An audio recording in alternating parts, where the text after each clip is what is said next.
Мәҗит Гафури. Шагыйрьнең алтын приискасында. Укый Рамил Вәҗиев.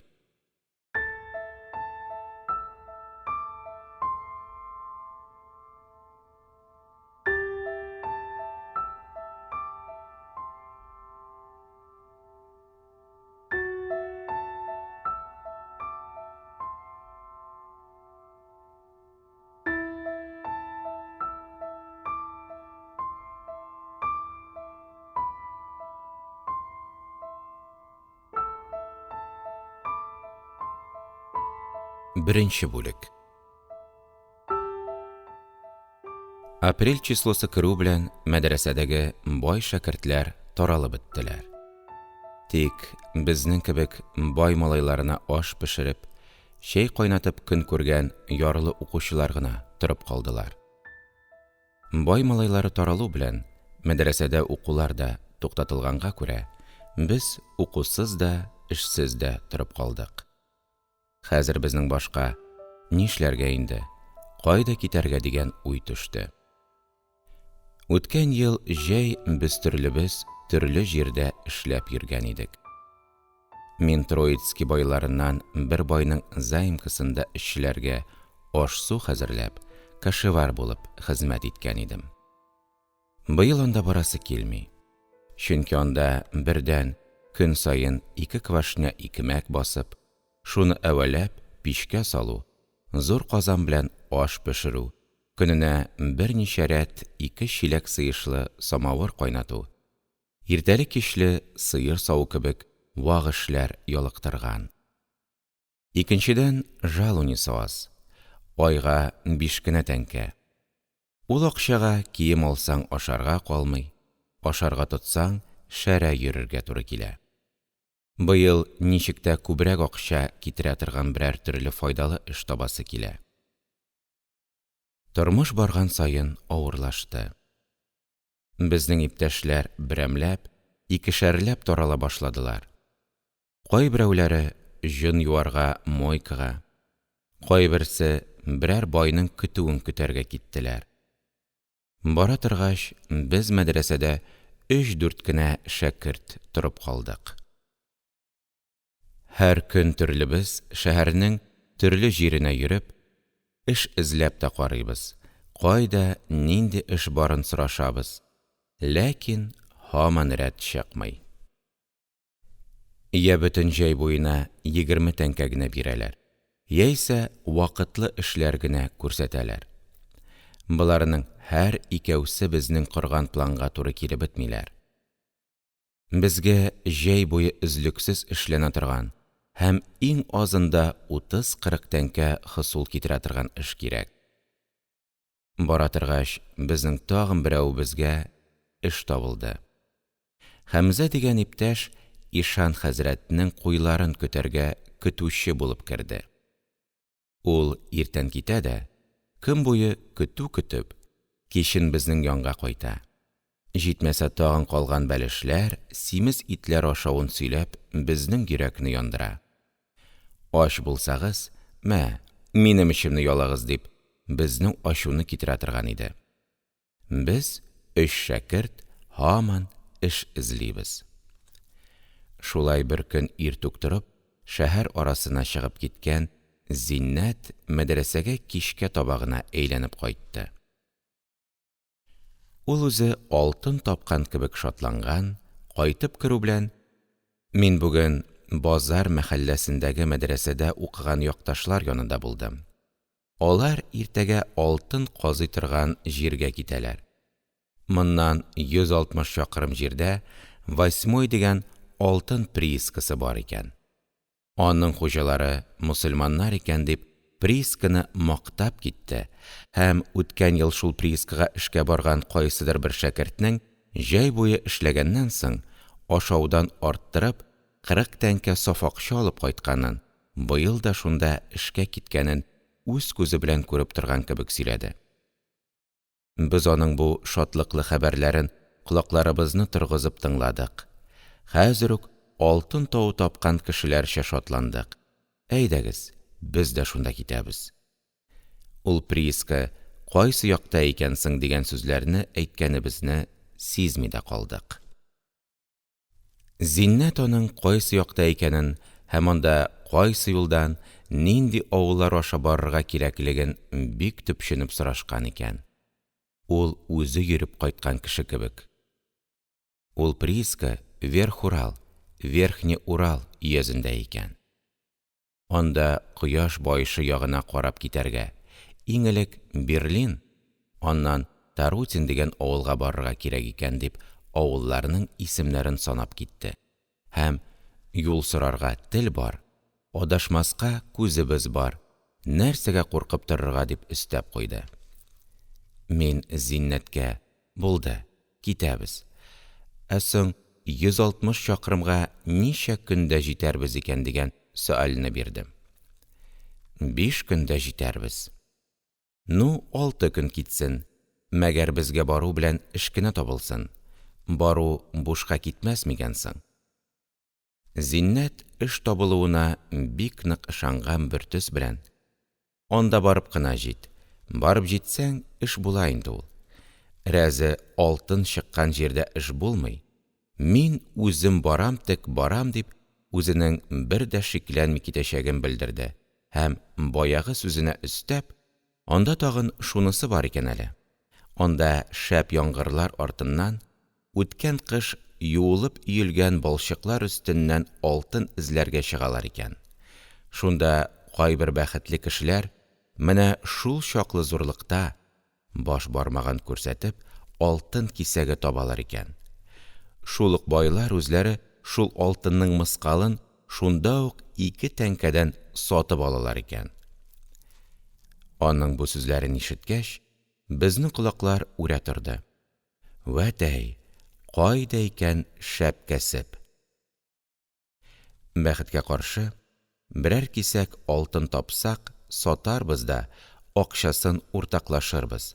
Аннан без бай малайларына самавыр куеп торудан бөтенләй котылырбыз дип, хәзер үк самородкы тапкандай шатландык һәм безнең алдагы көннәр яп-якты булып киткәндәй булды. Китү турындагы сүз байтакка сузылды. Без Зиннәт белән икәү юллык акча рәтләп алу белән 8 приискасына китәргә карар бирдек.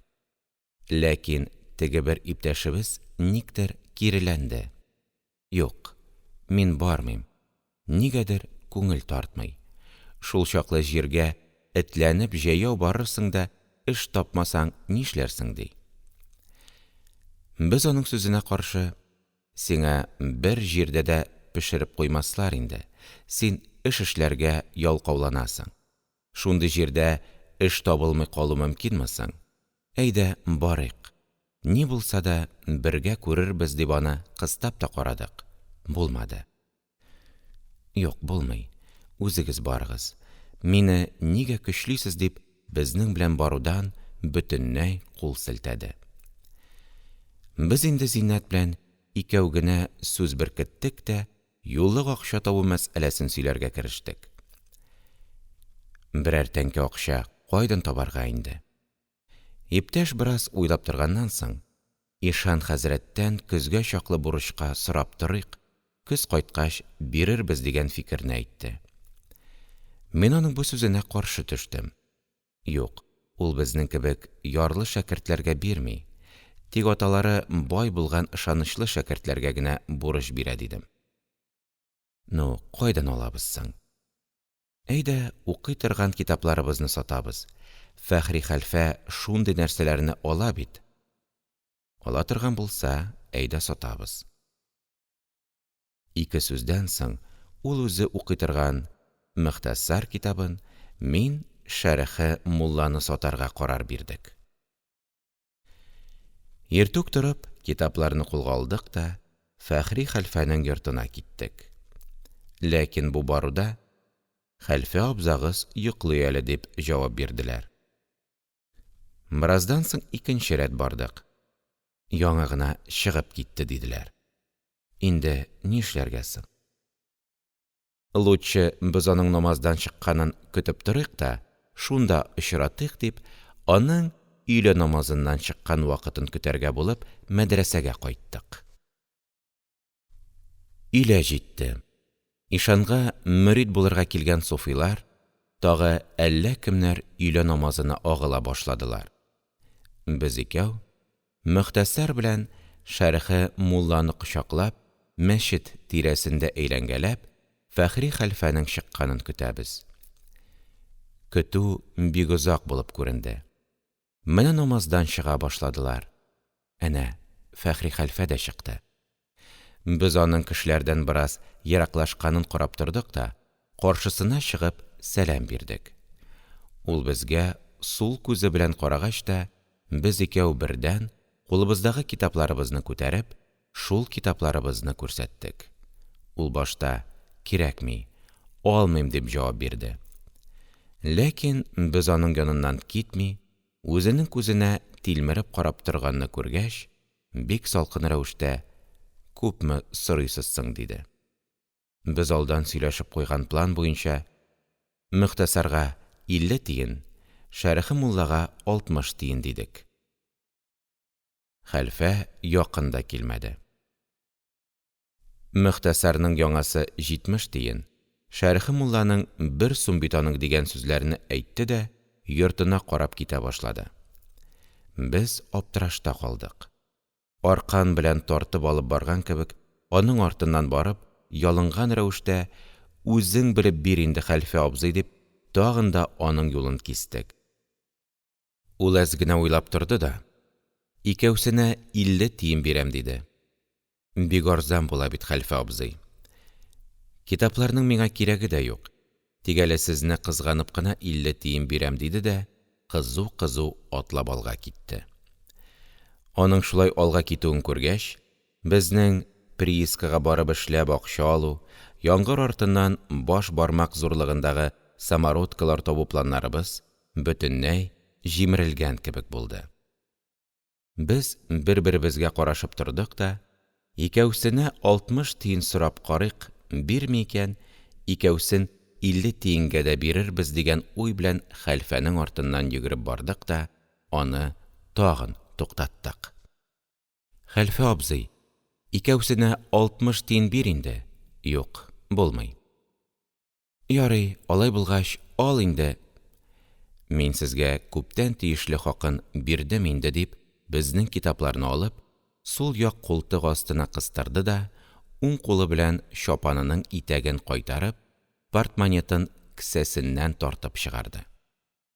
Акчасының күплегеннән аның портмонеты буаз крыса кебек бүселергә, акчалары коелып төшәргә тора иде.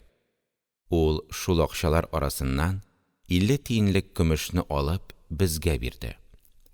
Без акчаны алгач, «Хуш, хәлфә абзый» дигәч кенә, ул бездән кайда китүебезне сораган булды. Без үзебезнең 8 приискасына эшкә китүебезне әйттек. «Бик яхшы. Рәмиевләр приискасына барасыз икән. Барыгыз, бар, анда сезгә эш булыр. Байларының акмаса да тама бит ул. Хыянәтсез, яхшы хезмәт итегез. Байларга туры хезмәт иткән кеше һичбер вакыт хур булмый ул» дип, безгә нәсихәт иткән булып, китапларны култыгына кыстырып, өенә кереп китте. Без: «Ну, саран да соң, нибары 50 тиен бирде. Ул бит көз көне бездән алган китапларның бер-берсен 60-ар, 70-әр тиенгә сатар, ә үзе бездән 2 китапны 50 тиенгә алды. Шулай файда иткән өчен дә 2 катлы йорт салган да шул». Теге приисканың хуҗалары Рәмиев дигән кешеләр икән. Үзләре алтын казыта торган булгач, ну, байдыр да инде алар. Мондагы Янышевлардан да байлар микән әллә дип сөйләшә-сөйләшә кайтып киттек. Юлда ашарга кирәк булыр дип, шундагы кибеткә кереп, 1 каравай калач, 6 мыскал чәй, 1 чирек шикәр алып, мәдрәсәгә кайтып кердек. Тулган ай кебек балкып торган зур каравай калачның күз алдында торуы авызларыбыздан сулар китерә. Тамакларыбызның төбен кымырҗатып тора иде. Ниһаять, без чыдый алмадык. Кайда булса да ашарга алынган калач бит ул дип, чәйнек белән чәй кайнаттык та, алтын приискасын сөйли-сөйли чәй эчәргә керештек. Үзебез мөхтәсәр белән шәрехе мулла акчасына алган калач тәмле була икән дип көләбез. Әзләп кенә ашыйбыз дип ашый торгач, калач яртыга кала язды. Тамаклар туйгач, алтын приискасында эшләүләрне, яңгырдан соң самородкы табуларны сөйләшүләр тагын да күңеллерәк булып китте. Без шул күңеллелек астында иртәгә иртүк юлга чыгарбыз дигән уй белән кояш баегач та ятып йокладык.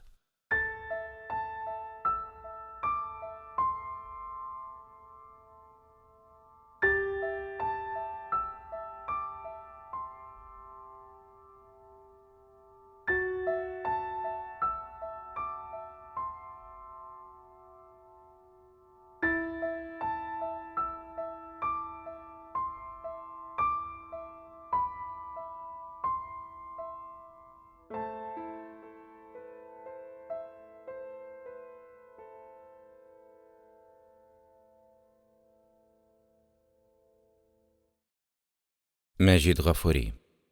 Шагыйрьнең алтын приискасында.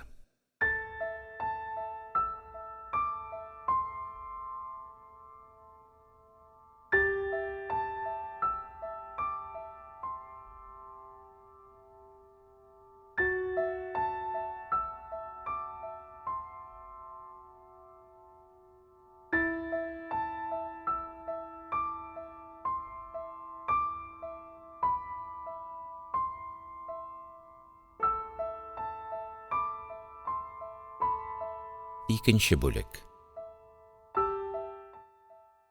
Иртәнге кояш күтәрелгәндә, без инде Троицки шәһәрен артка калдырып, Берлинга карап киткән юлдан алга бара идек.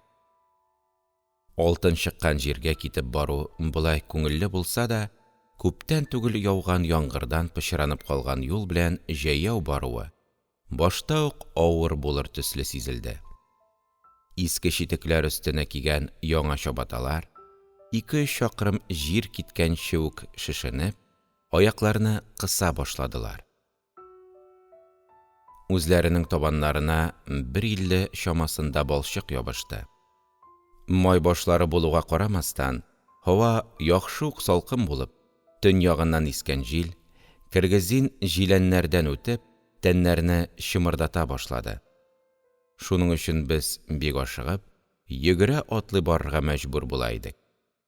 Төшкә таба көн бераз җылыта төште. Шунда без бер күл буена туктап, үзебез белән алган чәйнектә чәй кайнатып, калачлап торып чәй эчеп җибәрдек. Хәзер безгә җан керде, рух күтәрелде. Без хәлләнеп, тагын да алга киттек. Берлин дигәннәре зур гына бер урыс авылы икән.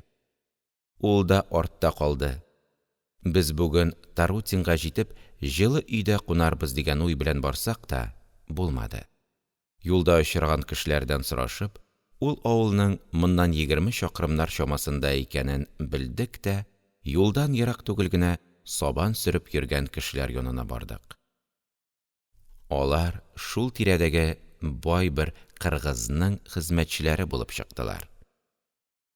Без алар белән аманлашканнан, исәнлек-саулык сорашканнан соң, шулар янында кунып китәргә карар биреп, аркаларыбыздагы капчыкларны алып куеп, аларның чәй кайнатырга яккан утлары янына җылынырга утырдык.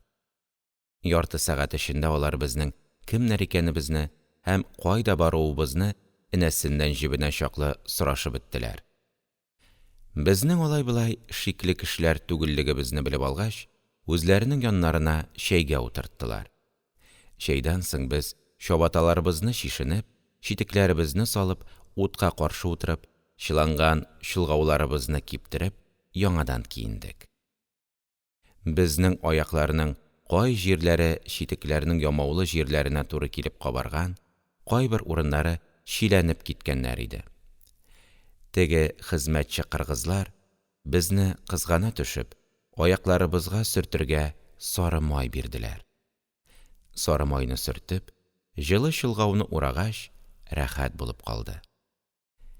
Безнең ятарга теләвебезне сизү белән, алар тагын безнең хәлгә керделәр.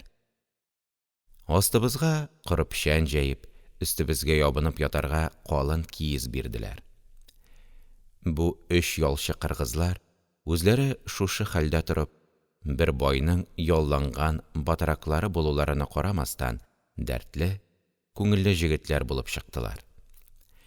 Аларның берсе, араларында иң яшьрәкләре, шунда торган бәйләүле атка сикереп менде дә, сабан сөрә торган үгезләрне сугарырга алып китте һәм бераз китү белән, озын көйгә салмак кына иттереп үләң, җыр әйтә башлады. Аның иркен күкрәгеннән чыккан тавышы тирә-якка таралып, моңлы һәм яңгыраулы авазы тын даланы уятып, җанландырып җибәрде.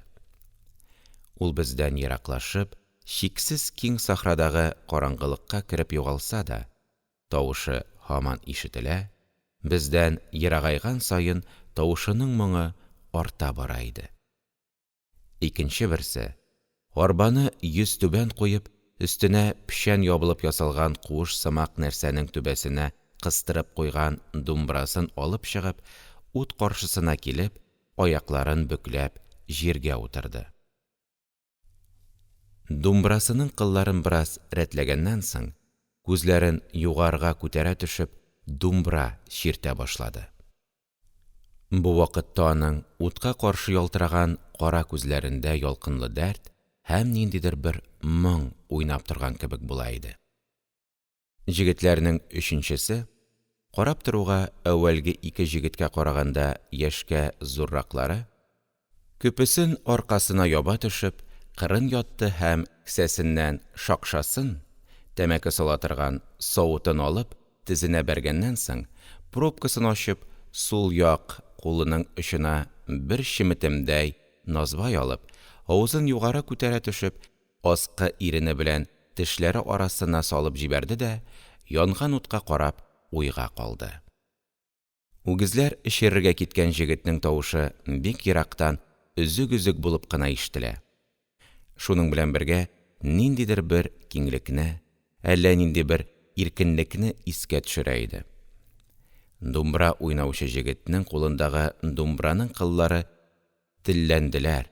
Алар үзләреннән үзләре уйнаучы җегетнең дәртен, аның эчендә булган тойгыларын берәм-берәм санап бирә торган җанлы бер нәрсәгә әйләнеп, сөйләп торган кебек тавышлар чыгара башладылар. Мин бөтенләй җиңеләеп киттем. Бүген иртәдән кичкә чаклы җәяү йөрүдән килгән авырлыклар беткән кебек булды. Чыдый алмадым. Башымны күтәрә төшеп, аның дәрт белән думбра чирткәнен, шул вакыттагы ягымлы кыяфәтен карап ята башладым. Назбай салган җегет урыныннан кузгала төшеп, янган утны рәтләде. Читтә яткан агач башларын утның өстенә салды да, баягыча тагын кырын ятты. Ул телләнеп, арлы-бирле селкенеп янган утның ялкыннарына карап нәрсәдер уйлый, үзе бер дә сүз әйтми, иптәшенең думбра уйнаганын тыңлый иде. Думбрачы җегет бераз уйнаганнан соң, башын тагын да күтәрә төште дә, кылларны чиртүен туктатмый, аерым бер дәрт белән: «Былбыллар пәрәз итеп очар гөлдә, шыгарыр хафаларын бар күңелдә, һәркемнең үз кайгысы үзенә артык, дугадак чүлдә, акку каз үрдәк күлдә. Аса толпар җөргән шакта аяндамас, биртелмәс таска тию менән алмас. Арсланга тиң килерлек бүз балалар, дусманга очрасканда көч аямас». Җегет шундый шигъри сүзләрне туктаусыз тезеп алып китте. Аның тавышы барган саен күтәрелеп югарылана, думбраның кылларыннан тезелеп чыккан өзек-өзек авазлар бергә ялганып көйгә киләләр дә, тагын җегетнең тавышына кушылып, тыңлаган саен тыңласыны китерә торган бер рәвешкә кереп, тирә-якка таралалар иде. Думбрачының тавышыннан дәрт тә, ярсыну да аңлана, сүзләреннән бер төрле кысынкы тормыштан ялыгу, икенче бер тормышка талпыну да, үзенең башкалар белән тигезсезлегеннән ризасызлык, ләкин күкрәгендә бу тигезсезлектән чыгарлык көче барлыкта сизелә иде. Ул шулай байтак үләң әйтеп, думбрасын чирткәннән соң туктады.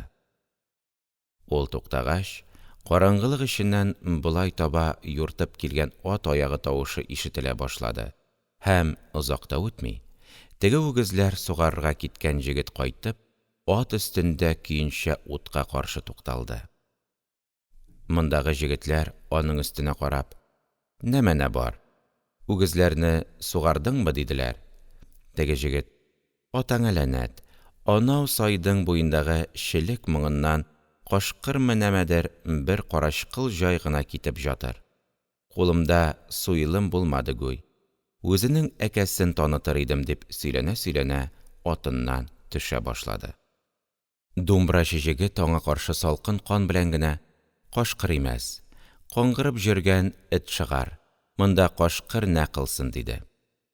Өченче җегет: «Кашкыр булса да гаҗәп имәс, мондагы малларды аңын йөри торган шыгар.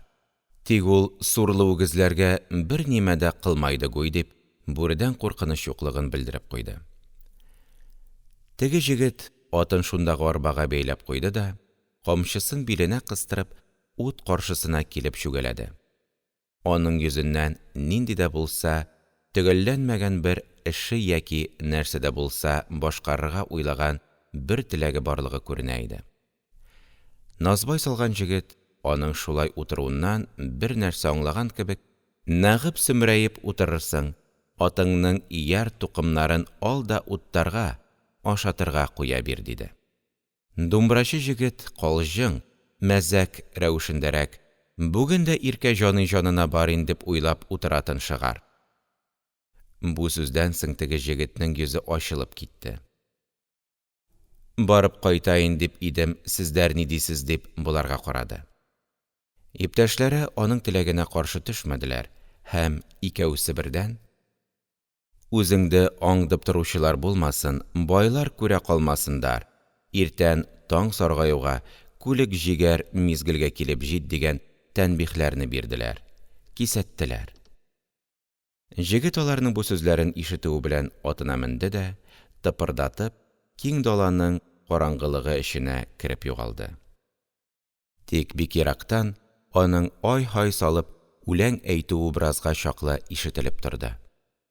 Мин эчемнән ул җегетнең Иркәҗан исемендәге сөйгән кызын күрергә киткәнен уйладым. Думбрачы җегет тагын шул ук дәрт белән бераз думбра уйнаганнан соң, иптәше тагын бер рәт насвай салып алганнан соң йокларга ятып, яткан җирләреннән үзләренең ялчы булып хезмәт иткән байлары, көндәлек эшләре һәм аралаш-аралаш хатын-кызлар турында сөйләшергә керештеләр. Мин бер яктан аларның сүзләрен тыңлап, икенче яктан төрле уйлар уйлап ята торгач, йоклап киткәнмен. Иртәнчәк теге кыз янына киткән җегетнең «Айт-хайт» дип, үгезләрне сабанга җигәргә куып алып килү тавышына уянып киттек. Бу вакытта аның иптәшләре дә торган, өсләренә киенеп, сабан сөрергә китәргә әзерләнеп беткәннәр иде. Алар теге җегеткә: «Җул булдымы? Иркәҗаныңды күрдеңбе?» – дигән сөальне бирделәр. Боларның сөаленә каршы «Булды» дигән җавапны бирде. Без дә урыннарыбыздан торып киендек. Алар бездән тыныч йоклавыбызны сораштылар һәм без киенеп, аркаларыбызга капчыкларыбызны асып, үзләре белән рәхмәт әйтеп күрешкәч, безгә юл өйрәтеп җибәрделәр. Без алардан аерылганда, кояш яңа гына чыгып, сабан тургайлары югары күтәрелеп, сайрый-сайрый уйнарга керешкәннәр иде. Бүген үткән көнгә караганда көн җылы һәм тымык. Юл сурыкканга күрә йөрү җиңел булды. Аякларының кабарган һәм чиләнгән җирләре башта авырткан кебек булсалар да, бара-бара кызып, авыртулары сизелми башлады. Бүген көндез елга буенда чәй эчеп, хәл җыйдык та, Тарутин авылына туктамый үтеп, кичкә каршы Яманчал авылы дигән бер кыргыз авылына җитеп, ярлы гына бер кыргыз өенә кунарга кердек. Без кыргызларның үзләренә генә махсус булган гореф-гадәтләрен һәм мусафир кешеләрнең йорт хуҗасы белән ни рәвешле мөгамәлә итүләре тиеш икәнен рәтләп белмәгәнгә күрә, күңелсез бер хәлдә тартынкырап торган идек тә, өй хуҗасы моны сизеп, борынгы танышларча мөгамәлә итә башлады. Чәй эчерү белән генә калмый, алар безгә ит тә ашаттылар. Күптән күрмәгән итне туйганчы ашау безнең өзелгән йөрәкләребезне ялгап җибәргән кебек булды. Ул бездән күп нәрсәләр сорашты һәм бу авылның Яманчал авылы дип исемләнүенә сәбәп шул авылдагы зур-зур яшел түбәле йортларның хуҗасы Исмәгыйль Яманчалов дигән байның булуыннан килеп чыкканын һәм аның ниһаять дәрәҗәдә комсыз, ярлыларны җәберләп, куркытып эшләтүче бер кеше икәнен сөйләде. Туйганчы ит ашап, җылы өйдә юрган ябынып, алар безгә ябынып ятарга юрган да биргәннәр иде. Яткач, без таң атып кояш чыкканын сизми дә калганбыз. Без торгач, ул үзенең без бара торган якка бер йомыш белән барачагын һәм безне утыртып алып китәчәген әйтеп, безне тагын шатландырды. Китәргә ат җиккәч, без аның хатынына үзебезнең актык 20 тиен акчабызны бирмәкче булган идек тә, ул: «Уй бай, бу нә кылган эш? Кесе мусапирлардан акча алучы идәбе» дип, безнең акчаны алмады. Без ул хатынга рәхмәт әйтеп, аманлашып чыктык та, арбага утырып, алга киттек. Шәп кенә атка утырып, төрле сүзләр сөйләшеп бару безнең юлны кыскартты. 25 чакрым җир киткәнебезне белми дә калганбыз. 2 юл шатлыгына җиткәч, безне алып килүче Аманбай атын туктатты да: «Сез усы юл мән туры карап, алга җөрә биреңез. Анау түбәнең артында бер урыс авылы булыр. Мин монау юл мән китәмен» дип, безне арбасыннан төшерде дә, үзе безнең белән исәнләшеп, атына утырып, сул якка киткән юл белән алга китте. Без аның артыннан карап калдык. Без барган саен Алтын тавына якынлашабыз. 100 чакрым җир килдек инде дип шатланабыз һәм Троицкидан чыккан вакытка караганда да күтәренке рух белән алга барабыз. Шулай бара торгач, ул көнне кич ниндидер бер керәшен авылында кунып чыкканнан соң, иртәгәсен көне буе йөреп, кичкә каршы 8 приискасына барып җиттек. Капчыкларыбызны аркаларыбызга аскан көенчә, бик озын бер казармага барып кереп, ишек төбендәрәк бер җиргә басып, тирә-якка каранып, инде нишләргә, монда тәртип ничек дигән уйга калдык.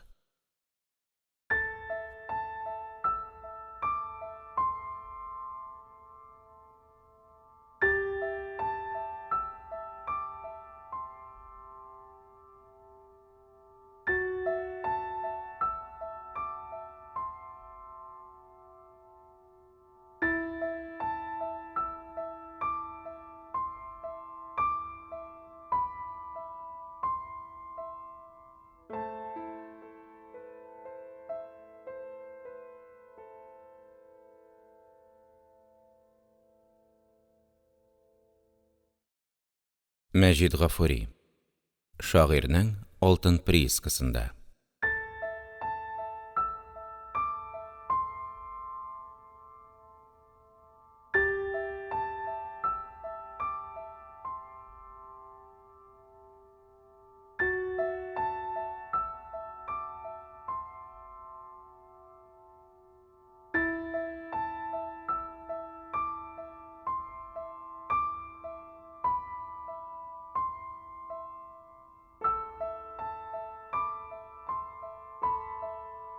Өченче бүлек. Без кергәндә казармада ямау ямап, яшь баласын имезеп, камыр басып, кер юып, җырлый-җырлый кечкенә иске сандыгын актарып утырган берничә хатын-кызлар һәм төрле җиргә таралып уйнап йөргән эреле-ваклы берничә дистә балалар гына булып, алар башта безнең керүебезгә игътибар итмәделәр. Без кемгә сүз кушарга белми, бераз аптырап торганнан соң гына аларның күзләре безгә таба ташланды. Бездән ерак түгел генә камыр басып торган бер хатын безгә әйләнеп, күзләрен тутырып, безгә бераз карап торды да, онлы кулын алъяпкычына сөртә-сөртә, электән таныш кеше төсле: «Апайларым, сезгә кем кирәк иде?» дигән сөальне бирде. Без үзебезнең эш эзләп килүебезне һәм казармага кунарга керүебезне әйткәч, ул хатын: алай икән. Әллә сезнең монда танышларыгыз бармы?» дип сорады. Баласын имезеп утырган яшь кенә хатын, безнең җавап биргәнне көтеп тә тормый: «Монда семьялы кешеләр генә торалар». Кулы белән тәрәзә аркылы икенче якка күрсәтеп: «Сез әнә теге буйдаклар тора торган казармага барыгыз, анда урын күп», дип, безгә икенче казармага барырга тиеш икәнен әйтеп бирде. Хатыннар белән безнең арада сүз башлангач, теләсә кайда таралып йөргән балалар безнең янга килеп, тирәләй сырып алдылар. Араларыннан берсе, артык җәсарәт күрсәтеп, минем янга ук килеп, кулымдагы таякны тотты. Минем кулымдагы таяк чынлап та балаларны кызыктырырлык һәм аларга ат итеп уйнар өчен бик муафик иде. Ул таякны үзенә таба тарта башлагач, таякны аның кулына бирергә мәҗбүр булдым. Ул малай таякны эләктерү белән казарманың икенче башына таба шылды. Аның артыннан башка балалар да йөгерделәр. Камыр басучы хатын безнең кайдан килүебезне, кемнәр икәнебезне белүне бик кирәксенгән рәвештә: «Сез кайдан килдегез? Үзегез кемнәр буласыз соң?» дип төпчеп сорашырга кереште. Без Троицкидан килдек. Кыш көне анда укыган идек. Хәзер эш эзләп монда килдек әле дигән җавабыбызны ишеткәч, ул төсен үзгәртә төшеп, шәкертләрнең приискага эшкә килүләренә гаҗәпләнгән сыйфатта: «Шәкертләр икәнсез», – диде. Соңында үзендә бер ниндидер җитешсезлек булганын сизгән төсле, башындагы яулыгын рәтләп, тирә-ягына карап алды. Бала имезүче хатын урыныннан торып, үзенең ачык күкрәген яба-яба: «Сез кайсы як кешеләре буласыз соң?» – диде дә, безгә туп-туры карап, җавап көтә башлады. «Мин Уфа ягы, бу иптәш Златоуст ягыннан була». Камыр басучы хатын безнең бу сүзебезне ишеткәч, тагын да кызыксына биреп: «Уфа ягыннан икән. Алай булгач, безгә якташ буласыз бит. Син кайсы авылсың?» «Без үзебез дә Уфа ягыннан, Бәләбәй өязеннән булабыз», – дип, үзенең миңа якташ икәнен белдереп куйды. «Мин Эстәрле өязе авылының булам». Безнең сүзләр шушы җиргә җиткәндә, җырлый-җырлый сандыгын актарып утырган хатын да җырлавыннан туктап, безнең янга килде.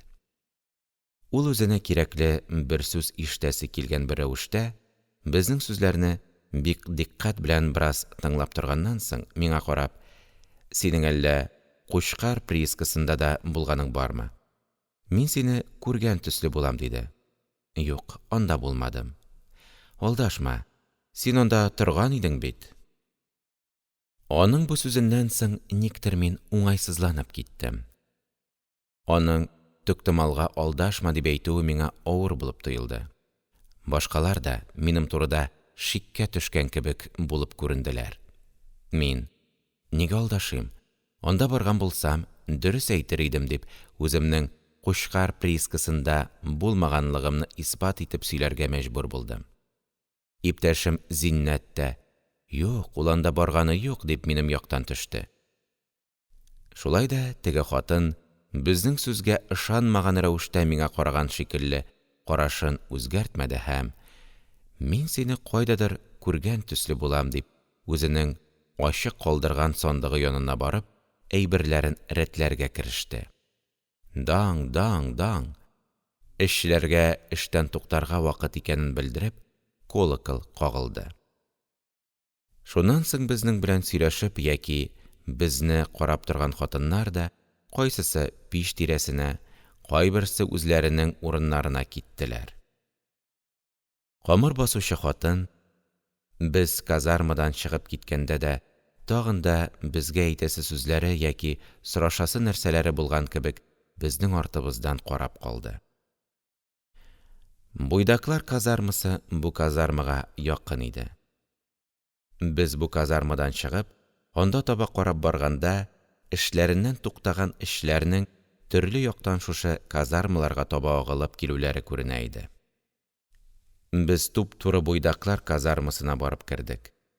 Бу казарма үзенең озынлыгы, тәрәзәләренең сирәк һәм кечкенәлекләре, пичләрнең солы кибәне кебек җәелеп салынулары, шуның белән бергә тәбәнәклеге ягыннан караганда нәкъ семьялы кешеләр торган казарма төсле булса да, эчендәге күренеш ягыннан бөтенләй башка иде. Аның җирме, тактамы икәнлеге беленмәгән идәнендә ничә көннәрдән бирле җыелып килгән тәмәке төпчекләреннән башка, анда-монда ыргытылган иске чабаталар, балчык белән кызарган аяк чолгавы өзекләре, ашарга ярамаганлыктан ташланган балык, бобла башлары, тагын әллә нинди чүпләр көрәп алырлык булып күбәйгәннәр иде. Казарманың ике як стенасы буйлап киткән тычкан башы ярылырлык ялангач сәкеләре, күптән бирле әдәм кулы якын бармаган ала-кола тәбәнәк пичләре, тышкы яктагы нәрсәләр күренмәслек дәрәҗәгә килгәнче тузанланып каткан тәрәзәләре бу казармада күптән бирле әдәм заты тормый торгандыр дип әйтерлек ямьсез бер күренешне күз алдына китерәләр иде.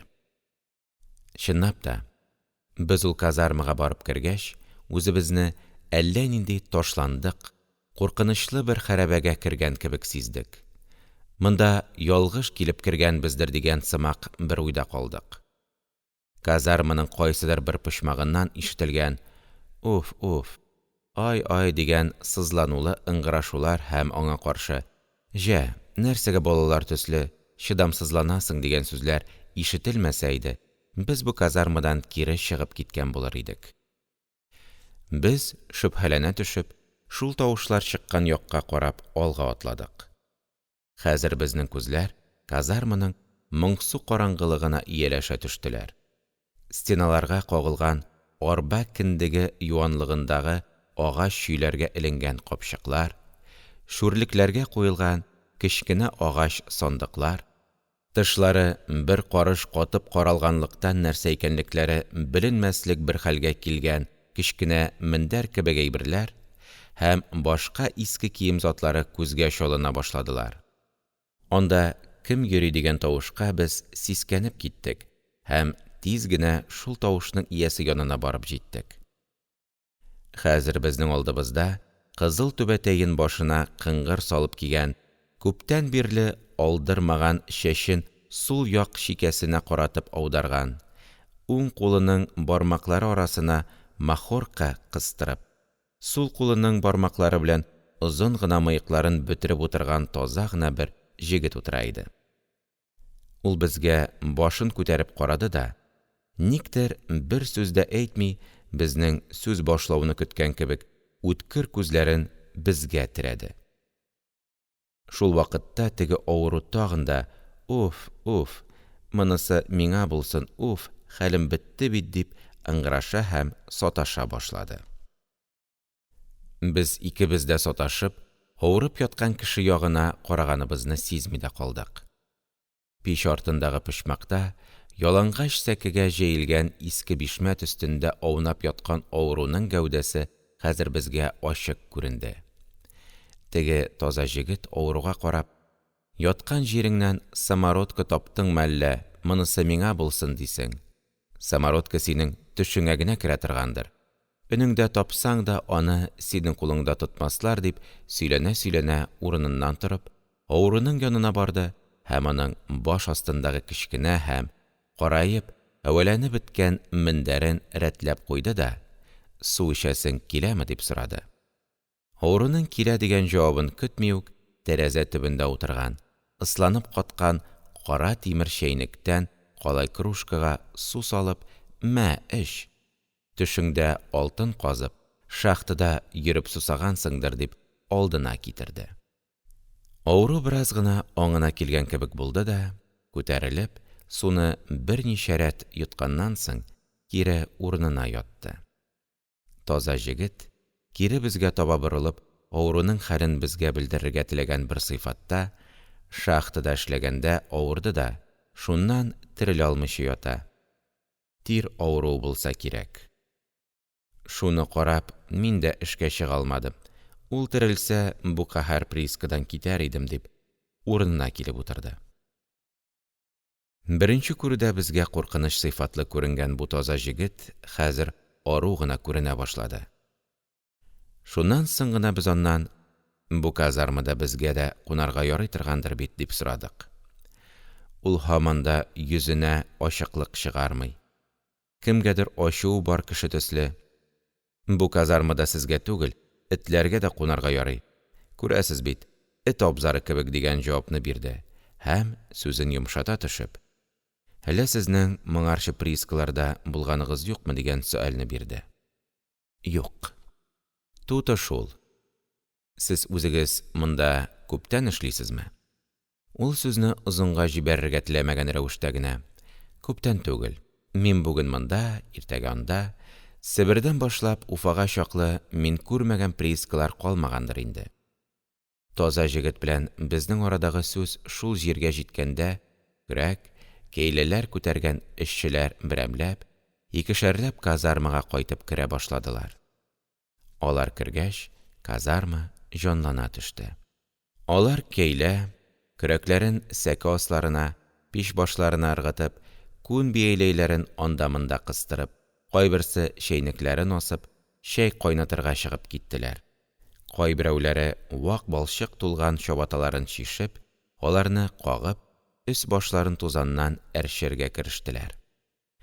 Аларга безнең барлыгыбыз, юклыгыбыз барбер кебек булып күренгән булса кирәк. Алар безгә карап-карап үтсәләр дә, бер сүз дә кушмадылар. Иртәдән кичкә чаклы забойда эшләп, хәлдән таеп, шундый ямьсез күренешле, күңелсез бер казармага кайтып кергән кешеләрнең шулай булулары гаҗәп түгел. Эшчеләр кайтып, казармада икенче бер төрле хәрәкәт башлангач, без алардан буш калган бер урынга утырып, капчыкларыбызны сәкегә куеп, бер-беребезгә караштык. Бу вакытта иптәшем нәрсә уйлагандыр, миңа мәгълүм түгел. Мин үзем: «Менә тормыш, алтын чыга торган җир шулай була икән. Соң болар нигә бер дә рәтләнә алмаганнар? Әллә болар самородкы тапмаганнардыр?» Теге таза җегет әйткәндәй, самородкы боларның төшләренә генә керә торгандыр. Яки өннәрендә тапкан булсалар да, боларның кулларыннан тартып ала торганнардыр, дип уйлый идем. Эшчеләрнең кайберләре үзләре чәй кайнатып эчәргә, кайберсе бәрәңге ашарга утырдылар. Без әле мондагы тормышка өйрәнеп, төшенеп җитә алмаганга күрә, чәй кайнатып тормый, су белән Троицкидан алып чыккан күмәчнең калдыгын ашап ятарга уйладык та, күмәч салган капчыкның авызын чишәргә керештек. Эшчеләр чәй янына утыргач, күңеллеләнә төшеп, үзләренең эшләре турында сөйләшергә керештеләр. Хәзер кояш баерга якынлашып, аның соңгы яктылары казарманың тузанлы тәрәзәләре үтә каршы стенага төшеп, моңлы бер күренеш ясыйлар иде. Шул вакытта теге таза җегет, шүрлектә торган гармунын алып, аны сынап карган кебек, телләрен тиз-тиз басып, төрле тавышлар чыгарганнан соң, кыска гына дәртле бер көйгә уйнап җибәрде. Шуннан ерак түгел генә чәй эчеп утырган икенче бер җегет: «Әйдә, әйттер, безнең өчен гармун моңлансын», – дип өстәп куйды. Без капчыктан күмәчне алып, инде ашыйбыз гына дип торганда, каршыдагы ишектән матур гына бер карт кереп, кулын маңлаена куеп, кемнедер эзләгән кебек карый да башлады. Эшчеләрнең бабайга карап: «Сәлим бабай, нәрсә карыйсың? Кемне югалттың?» – дип сорагач, бабай үзенең бик яраткан танышларына сүз кушкан төсле: «Монда яңа гына килгән ике җегет булса кирәк, шуларны эзли идем», – диде. Теге эшче кулын безгә таба сузып, алар әнә тегендә утыралар, – дип, безне күрсәтте. Бу вакытта байтак эшчеләрнең күзләре безгә текәлгән иде. Бабай безгә таба карап борылгач, без кулларыбызга тоткан күмәч сыныкларын капчыгыбыз өстенә кире куеп, бабайның килгәнен көттек. Ул безнең янга килеп, безне бер кат карап алды да, исәнләшеп, сәкегә утырды һәм тиз генә арада кайдан килүебезне, кайсы яктан икәнлегебезне сорашып үтте. Без аңа теге казармадагы хатынга биргән җавапларыбызны бирдек. Шулай сөйләшкән арада икебезнең уртабызда яткан капчыкка һәм аның өстендәге күмәч кисәкләренә күз төшереп алды. Шулай икән, миңа карап: «Син безгә якташ буласың икән, мин үзем дә асылда Бәләбәй өязенеке булам», – дип, үзенең миңа якташ икәнлеген белдергәннән соң: «Юлда арып килгәнсездер бит, нигә чәй эчмисез?» – дигән сөальне бирде. Мин аңа каршы: «Приискага килеп җитәр алдыннан яланда күптән түгел генә чәй эчкән идек, хәзер эчәсе килми инде», – дидем. Хәер, яшь чакта ничек тә ярый инде, талымлап торып булмый. Шулай да эчү кирәк иде. Булмаса, әйдәгез безнең казармага, анда әзрәк сөйләшеп утырырбыз, – дип, безне үзенең торган казармасына чакырды. Без назланып тормадык, капчык белән икмәк һәм чәйнекне шунда калдырдык та, бабай белән бергә теге семьялы кешеләр тора торган казармага барып кердек. Хәзер бу казармада бая без кереп чыккан вакыттагы тынлык югалган, кырмыска оясы кебек мыжгып торган бер төрле тормыш башланган иде. Һәрбер квадрат чамасы җиргә бер семья урнашып, ашар-эчәр өчен әзерләнгән урыннардан башка бөтен җирләре төрле яшьтәге, төрле төс, төрле сыйфаттагы кешеләр белән капланып, болар үзләренең шул казармага каратылып корылган кечкенә, ялыктыргыч тормышлары эчендә кайнашалар, иртәгә үк торып эшкә китәргә хәл җыяр өчен ашап-эчеп, ятарга хәзерләнәләр иде. Бабай безне үзе артыннан ияртеп, озын казарманың бер башындагы пич артындагы почмакка алып барды. Бу почмак башка җирләргә караганда әз генә иркен, шуның белән бергә ару гына җыештырылган һәм стена буена төрле корамалардан теркәп тегелгән тар гына юрган сымак нәрсә җәелгән иде. Бабайның йөзе тагы да ачыла төште. «Әйдәгез, түрдән рәхим итегез әле», – дип, безгә түрдән урын күрсәтте. Без кыяр кыймасрак чабаталарыбызны чишенеп, сәке өстенә менеп утырдык. Бабай сүз башлап: «Баягынак сез монда кереп чыккансыз икән, җиңгәгез әйтә, Троицкидан, ди, ике шәкерт эшкә килгән, ди, үзләре безнең якташлар икән, ди.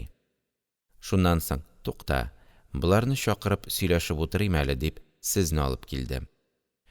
Шулай, менә безнең тормыш шушы инде. Барына риза булып торган булабыз. Җәен тагы бер хәл. Эш тә җиңеләя төшә, тормыш та арулана. Кыш көне кыенрак була». Казарманың чамасын күрсәткән рәвештә кулын сузып: «Менә шул казармада 10-15 семья торып кар әле». Бабай сүзен шул җиргә җиткергәч: «Я, син чәеңне әзерләп җибәр әле», – дип, артына әйләнеп карады. Аның шул сүзеннән соң без бу казармага беренче рәт кергән вакытта камыр басып торган һәм безнең белән сөйләшеп, артыбыздан карап калган җиңги килде дә, безнең белән тагын да исәнләшеп, чәй урынын хәзерләргә кереште. Чәй урыны тиз хәзерләнде. Ашъяулык өстенә шикәр, күмәчтән башка крендель белән ярты кадак чамасы йөзем җимеше дә куелды.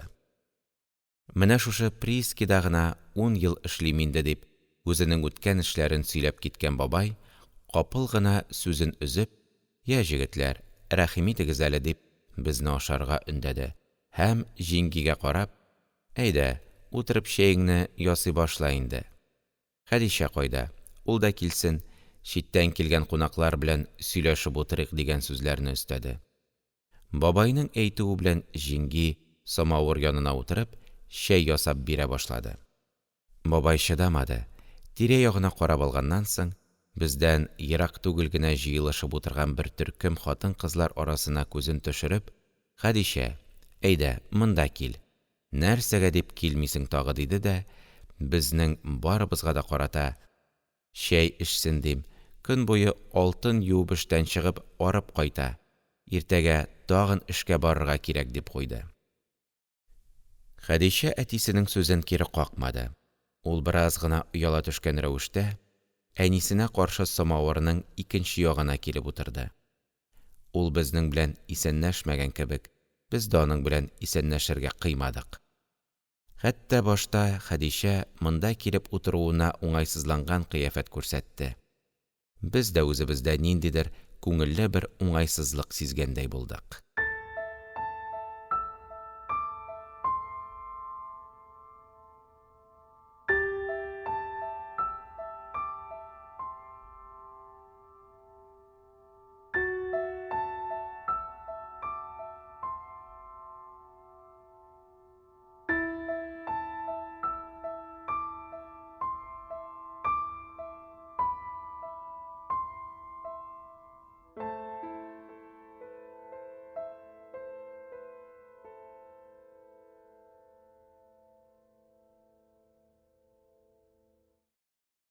Мәҗит Гафури.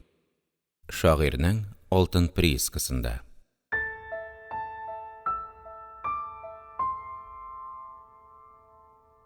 Сәлим бабай безнең уңайсызланганлыкларыбызны сизеп, шуны бетерергә теләгән кебек: «Безнең монда хатын-кызлар яшеренеп-пошырынып тора алмыйлар инде. Урыны шулай булгач, нишләмәк кирәк? Шәһәр җирләрендәге эшләми генә торган хатын-кызлар яшеренеп йөрсәләр дә, безнең монда ул эш мөмкин түгел. Ирләрдән качып, намәхрәм дип йөрсәң, эш эшләми ач калырга кирәк» дигән берничә сүз белән муллаларның башларын ваткан хиҗаб мәсьәләсен әйтте дә бирде.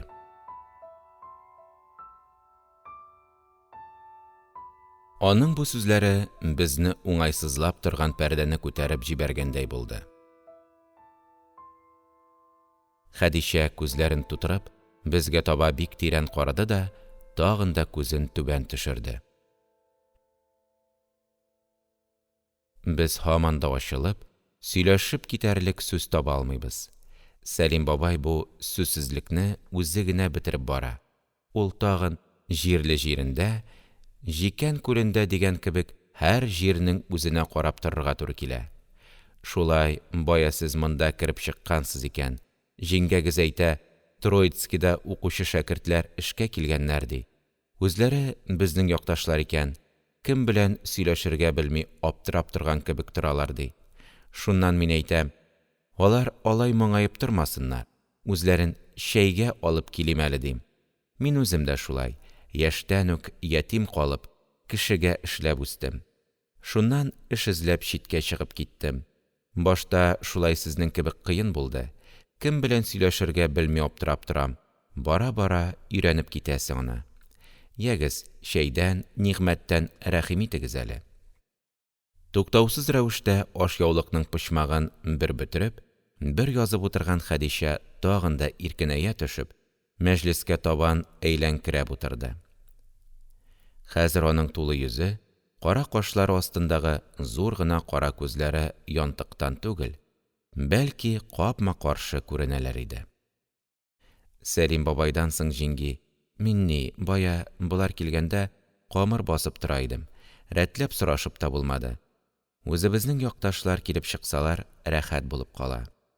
Үзебезнең якны күргән кебек булып калам», – дип, үзенең туган-үскән ягын һаман да исеннән чыгара алмаганын белдереп куйды.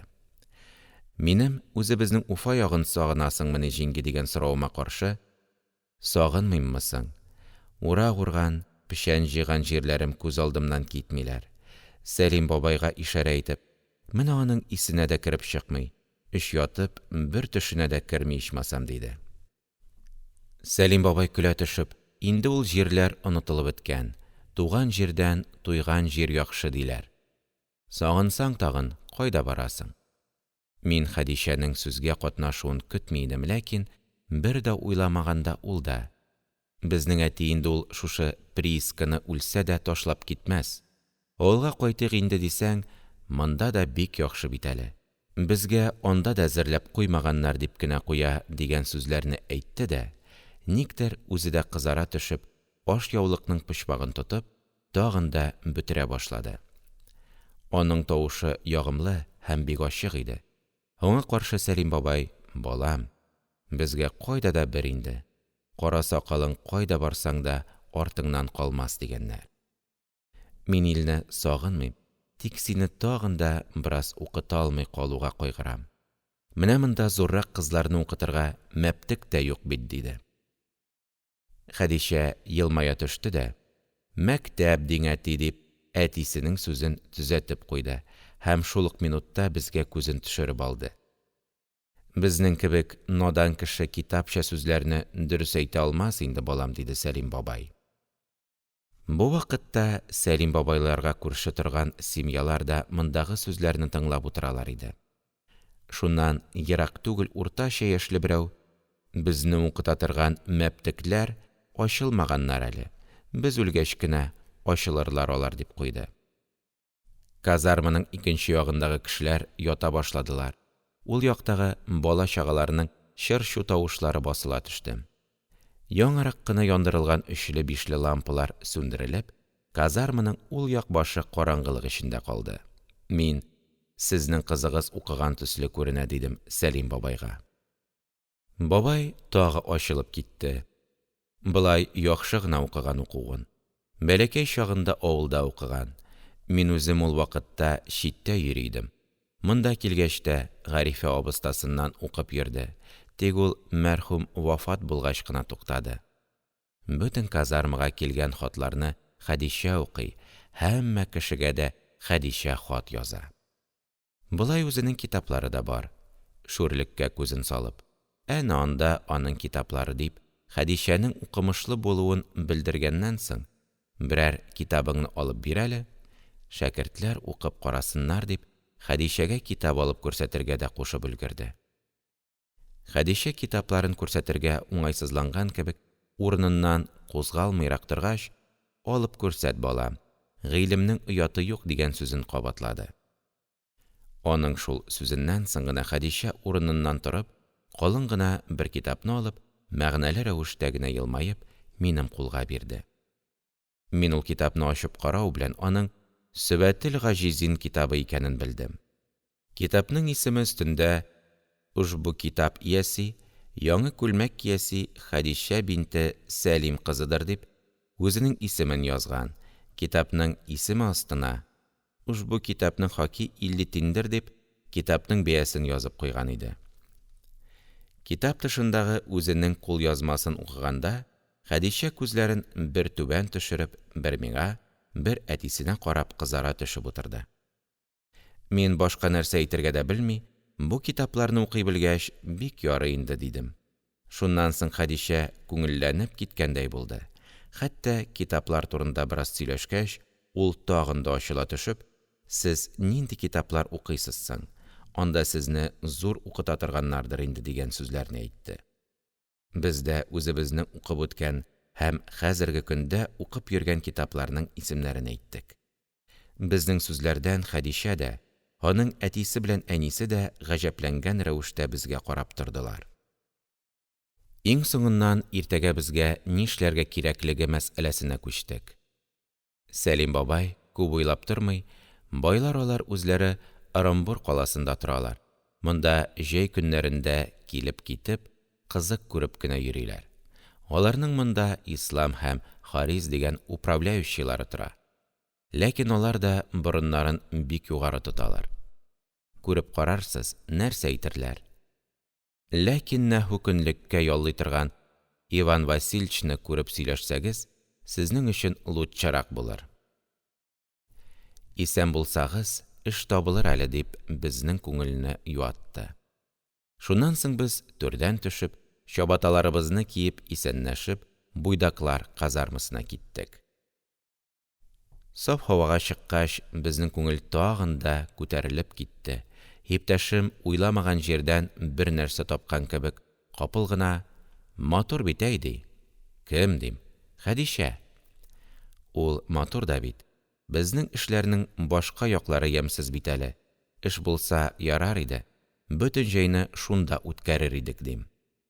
Без казармага кергәндә, теге авыру янында гына өчле лампа яна, үзе тирәсендә торган ике кешенең йөзләрен күрсәтә ала. Башка җирләр бөтенләй караңгы булып, эшчеләрнең мышнап йоклаган тавышлары гына ишетелә иде. Без капчыкларыбыз янына килеп, аякларыбызны чишендек тә, астыбызга кыска җиңле бишмәтләребезне, баш астына бүрекләребезне салып, өстебезгә җиләннәребезне ябынып йокларга яттык. Авыру һаман сызланып уфлый, саташа һәм кайвакытта бер дә тавышсыз гына кала иде. Шунда аны карап торган кешеләрнең: «Бу җегет бик начарлана бит, малаең әллә шытырга итәме?» Хәле начар-начарында, шулай да чыкмаган җанда өмет бар бит дигән тавышлары ишетелеп, мине тагын да күңелсезләндерде.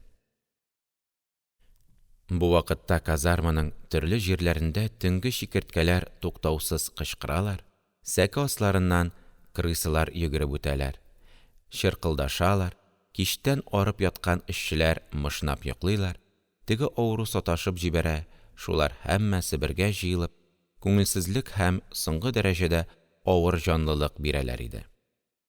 Шунлыктан мин, бик озак йоклый алмый, тәрәзәдән күренгән айга карап ятарга мәҗбүр булдым. Казарма таң белән бергә уянды. Күзне ачып карау белән тынчу һәм яртылаш караңгы казарманың төрле почмагында йокылары туймый торган эшчеләрнең яткан урыннарыннан торып иснәп утырулары һәм анда-монда ялт-йолт итеп яктырып киткән тәмәке утлары күзгә ташландылар. Мин үзебезнең шушы мал абзары кебек казармага кич килеп, беренче төн кунуыбызны, мондагы күңелсез тормышны һәм үткән кич семьялы эшчеләр тора торган казармадагы күренешләрне уйлап алдым. Шул ук минутта Хәдичә дә күз алдымнан үтеп киткән кебек булды. Озак үтмәде, казармада хәрәкәт көчәйде. Эшчеләр урыннарыннан торып, кыштыр-кыштыр киенеп, кереп-чыгып йөри башладылар. Без дә урыннарыбыздан торып, инде нишләргә кирәклек турында сөйләшеп, эш сорап конторага барырга хәзерлек күрә башладык. Бездән ерак түгел берәү безнең үзара сөйләшүебезне тыңлап торган күрәсең. Ул безгә карап: «Ну, сез кайда барырга җыенасыз? Тотыгыз да конторга барыгыз. Анда көнлекләп эшләргә яллыйлар», – дип, безгә юл өйрәтергә кереште. Үзебез дә шунда барырга уйлап торабыз. Анда эш бирәләр микән соң? Күп вакытта эш була торган, түлке анда сайланкырап ала торганнар инде. Сез эшкә эләгә алырсыз микән? Барып карыйбыз әле. Әллә эш булып куяр. Ул артык сүз әйтмәде.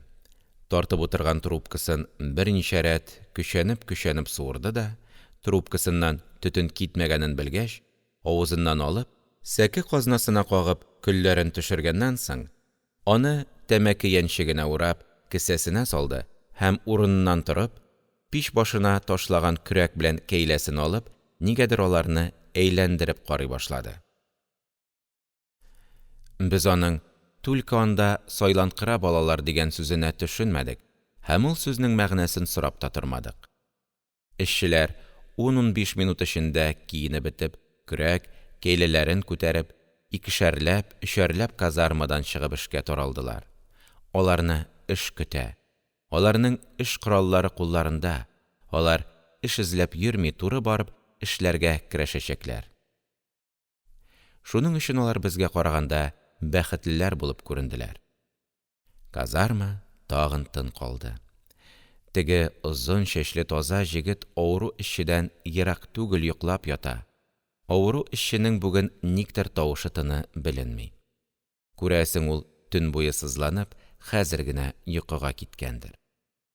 Без казармадан чыгуга, иркен, саф һава безне үзенең кочагына алган кебек булды. Яңа үсеп килгән яшь үләннәрнең төшкелтем исләре танауга бәрелде. Әле үзе чыгып өлгермәгән кояшның югары сирпелеп торган кызыл катыш саргылт нурлары каршы алды.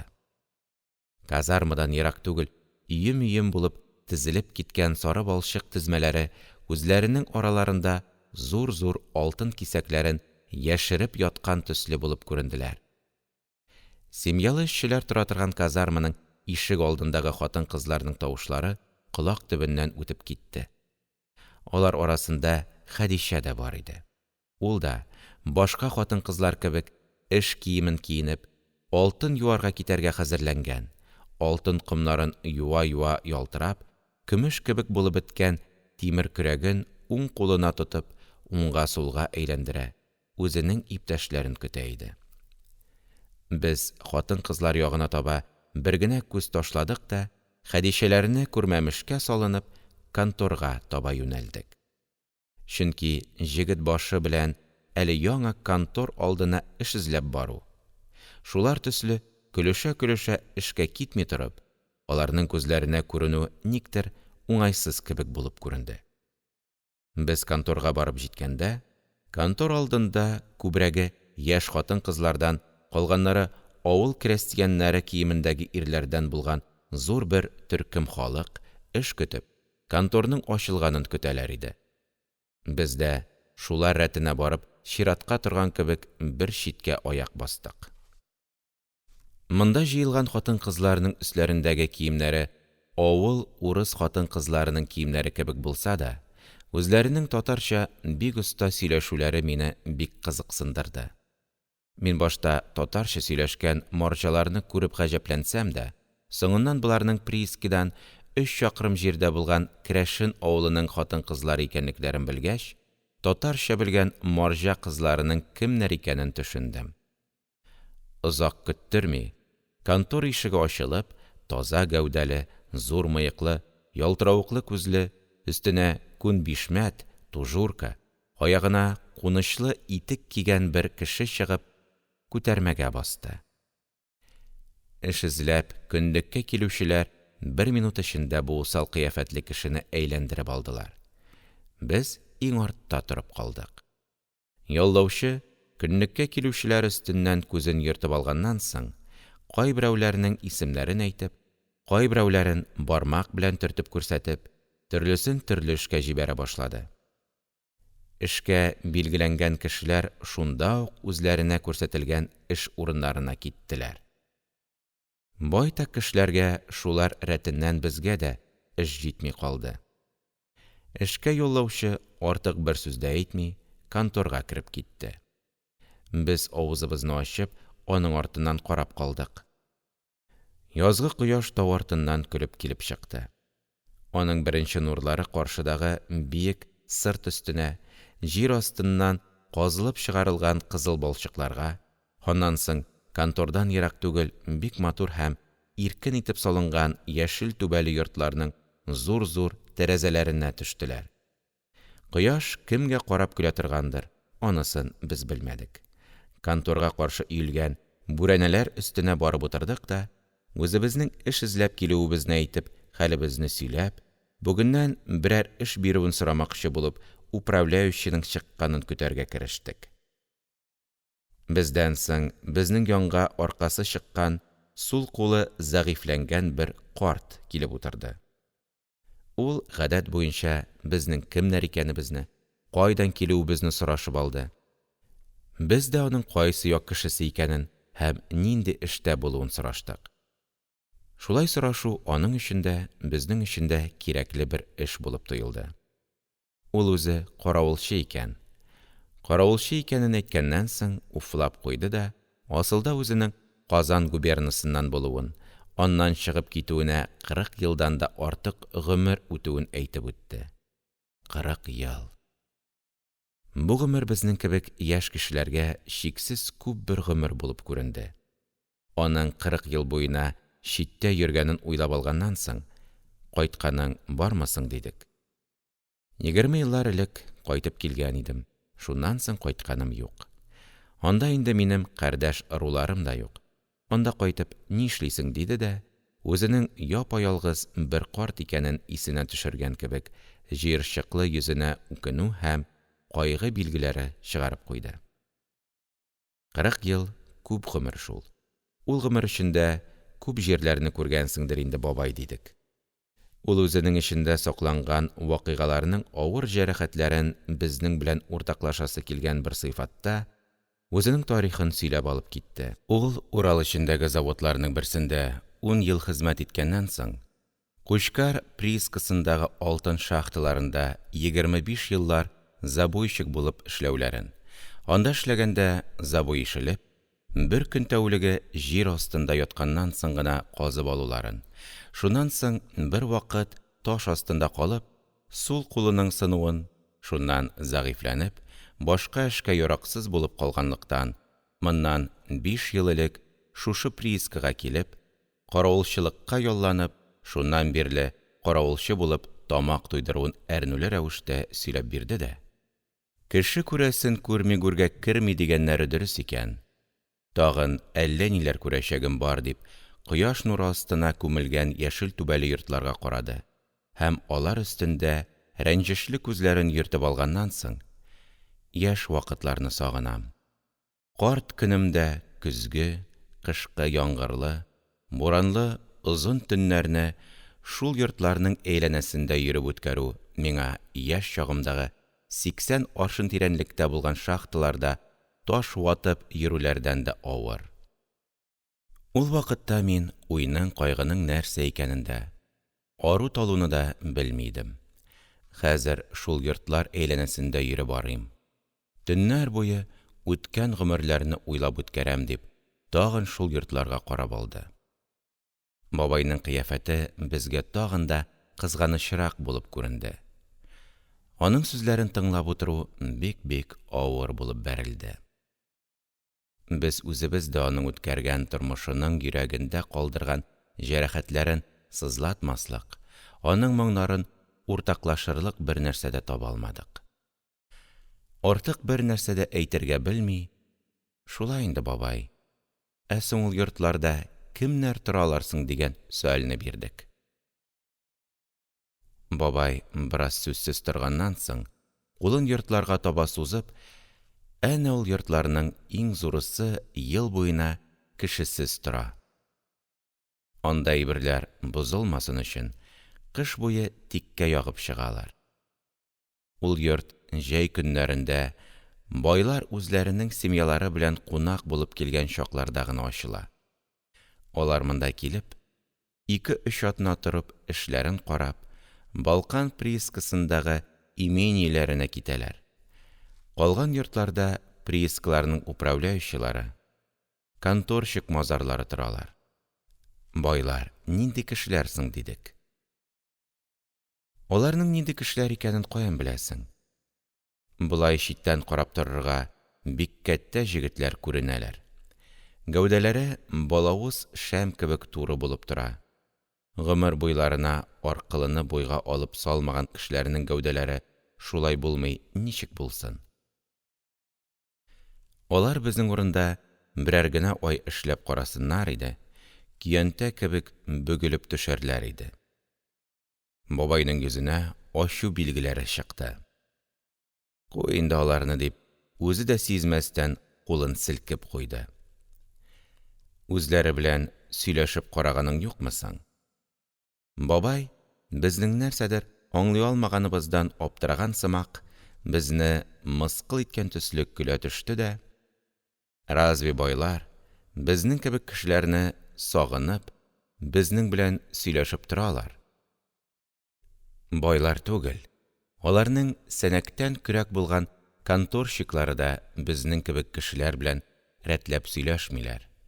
Әле бер көн жалуниемне 15 сум ясагыз дигән идем. Бабай, син байларның санаусыз маллары бар дип беләсеңме әллә?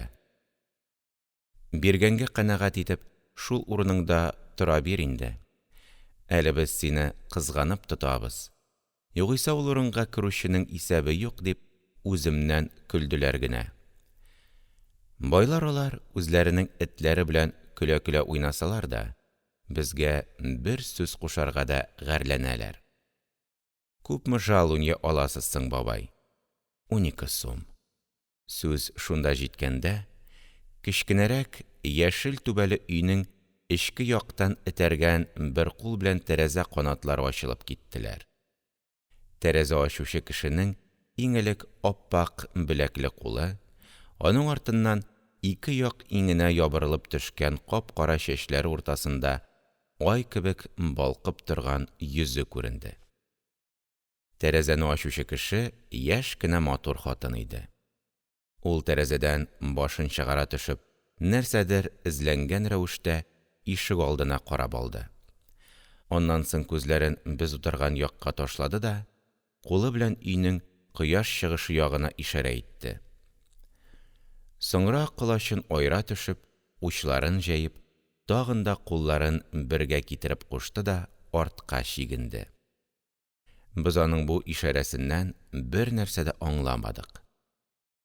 Аның җылы түшәктән яңа гына торган гәүдәсен күргәннән соң, иртәнге салкын белән өшеп, курыла төшкән тәннәр, әллә нинди җылылыкны искә төшергән кебек чымырдап киттеләр.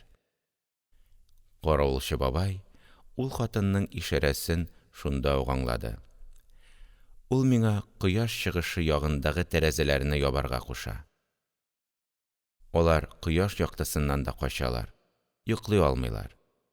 Бер уянгычтан тагын ничек итеп ятасылары килә икән дип, сукрана-сукрана торып китте дә, кулындагы таягын коймага сөяп, тәрәзә капкачларын ябарга кереште.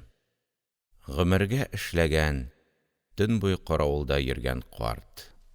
Кояш нуры астында йоклый алмаган назлы хатын. Бер-берсенә капма-каршы булган бу ике төрле тормыш күңелне болгандырып җибәрде. Күрәсең, картның эшен төнге каравылчылык белән генә чикләми, аңа башка хезмәтләр дә кушалар. Карт тәрәзәләрне япканнан соң, тагын безнең янга әйләнеп килде дә: «Сез, җегетләр, берәр кешене көтәсезме әллә?» – дип, безнең монда утыруыбызның сәбәбен сорады. «Әйе, управляющийны көтә идек. Ул бит кичә Балкан приискасына китте. 2-3 көнсез кайтмас. Алай икән, без аның үзен күреп эш сорамакчы идек. Сез лутчы Иванны күреп карагыз. Ул күпне күргән кеше, сезгә эш бирер.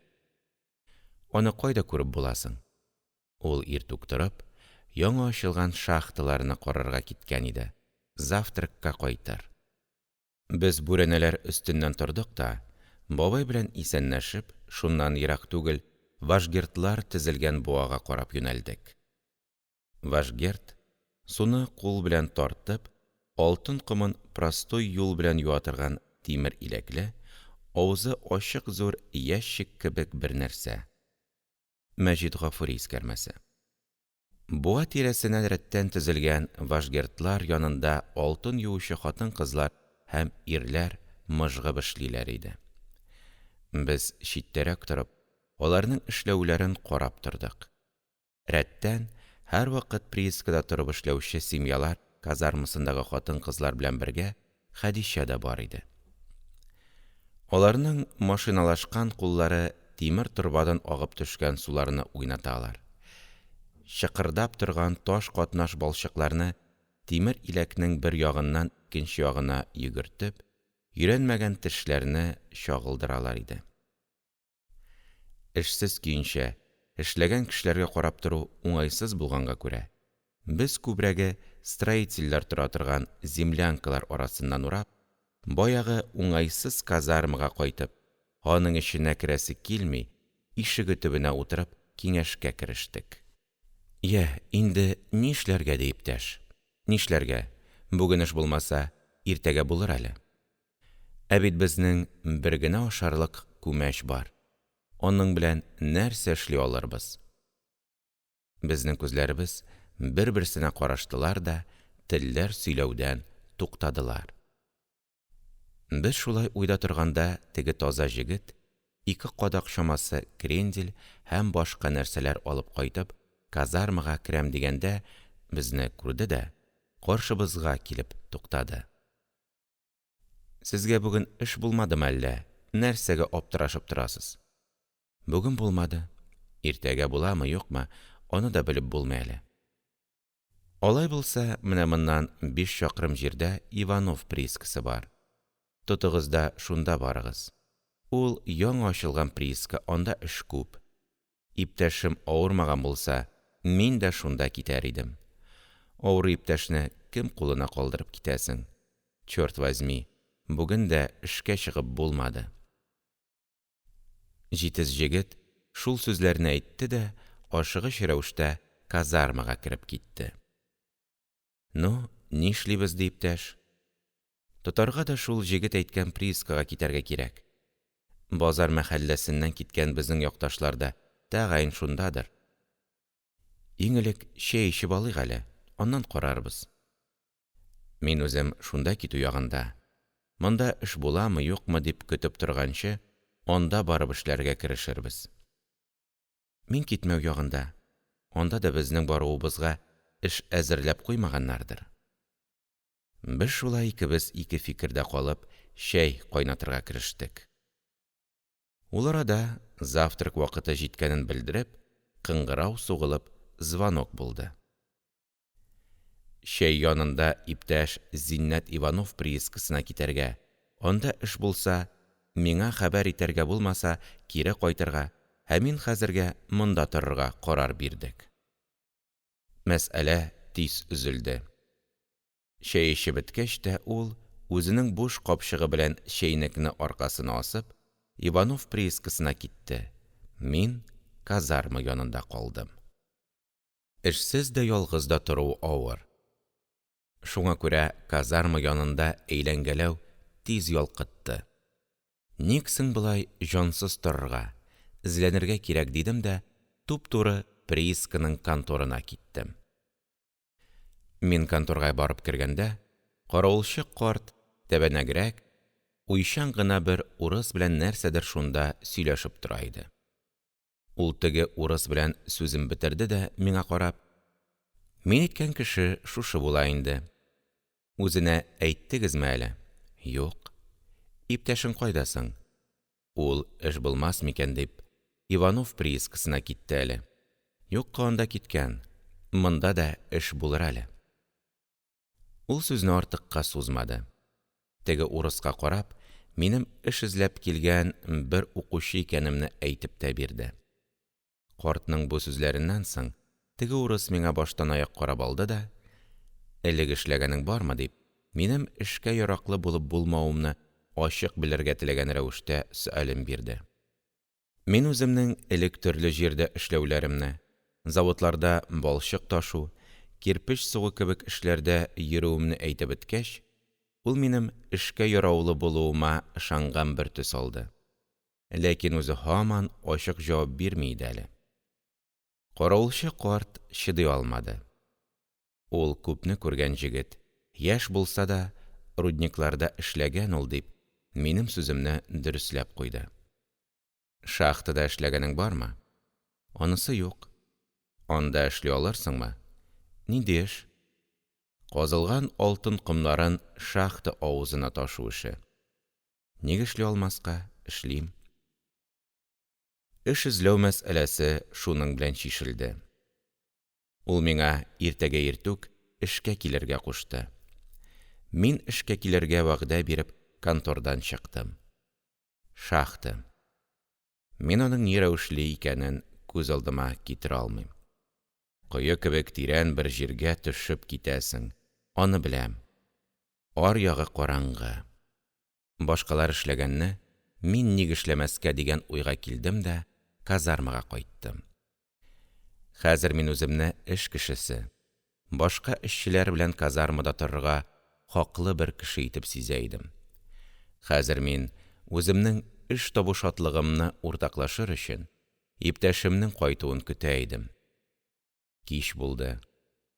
Кояш батар вакыт якынлашты. Эшчеләр эштән туктадылар, ләкин ул һаман кайтмады. Мин аның кайтуыннан өмет өзеп, ялгыз көн күрүем, бүген нәрсә белән тамак туйдыруым турында уйланырга керештем. Минем ялгызлыктан эчемнең пошканын һәм кешеләр ашаган вакытта ашамый торуымнан капчыгымның буш икәнен эшчеләр дә сизделәр бугай. Алар берәм-берәм минем хәлне сораша башладылар. Мин аларга ашамлык нәрсә юк икәнен әйтмәсәм дә, алар, шуны сизенеп, мине чәй эчәргә кыстарга керештеләр. Мин дә, артык назланып тормый, алар янына утырып чәй эчтем дә, иртәгә эшкә барачагымны уйлап, нәкъ кичәге күренештәге казармада йокларга яттым. Иртән иртә торылды. Мин конторга барганда, теге урыс карт эшчеләр белән сөйләшеп тора иде. Ул мине шул эшчеләрнең берсенә тапшырды. Озак та тормый, без ул эшче белән шахтага киттек. Шахтага барып җиткәч, теге кеше миңа кыска саплы көрәк бирде һәм чыгырга уралган озын арканның башына беркетелгән зур бадьянга утыртып, чыгырны әйләндереп түбән төшерә башлады. Мин бадьянга утырып, арканга тотынып, караңгы җир астына төшеп киттем.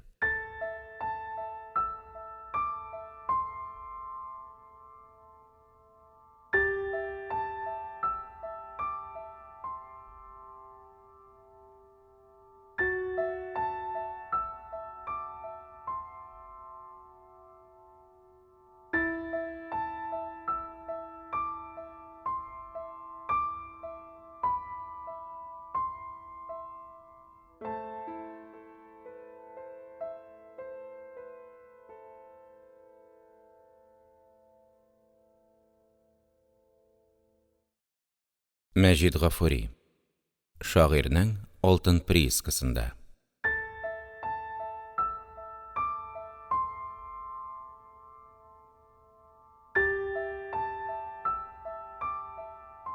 Шахтага түбән төшкән саен караңгылык арта. Йөрәк курку катыш кызыксыну белән тибә. Үзеңне кире чыга алмаслык тирән бер упкынга төшеп югала торган кебек сизәсең. Күзләр, ихтыярсыз югары күтәрелеп, җирнең өстенә карыйлар. Кояшның җир өстенә сыймый торган мул һәм көчле яктылыгы монда бер генә тамчы нурында турыдан-туры бирә алмый. Югарыдагы яктылык кечкенә йолдыз кебек җылмаеп, ялтырап кына күренә. Бадьян җиргә барып бәрелгәч, бер якка авышып китте. Бездән элек төшеп, төрле якка таралган тар һәм тәбәнәк кенә штулбәләр, ягъни штольнялар буйлап, үзләренең эшли торган урыннарына китәргә әзерләнеп, кечкенә лампаларын кабызган эшчеләр куркыныч бер кыяфәттә күренәләр.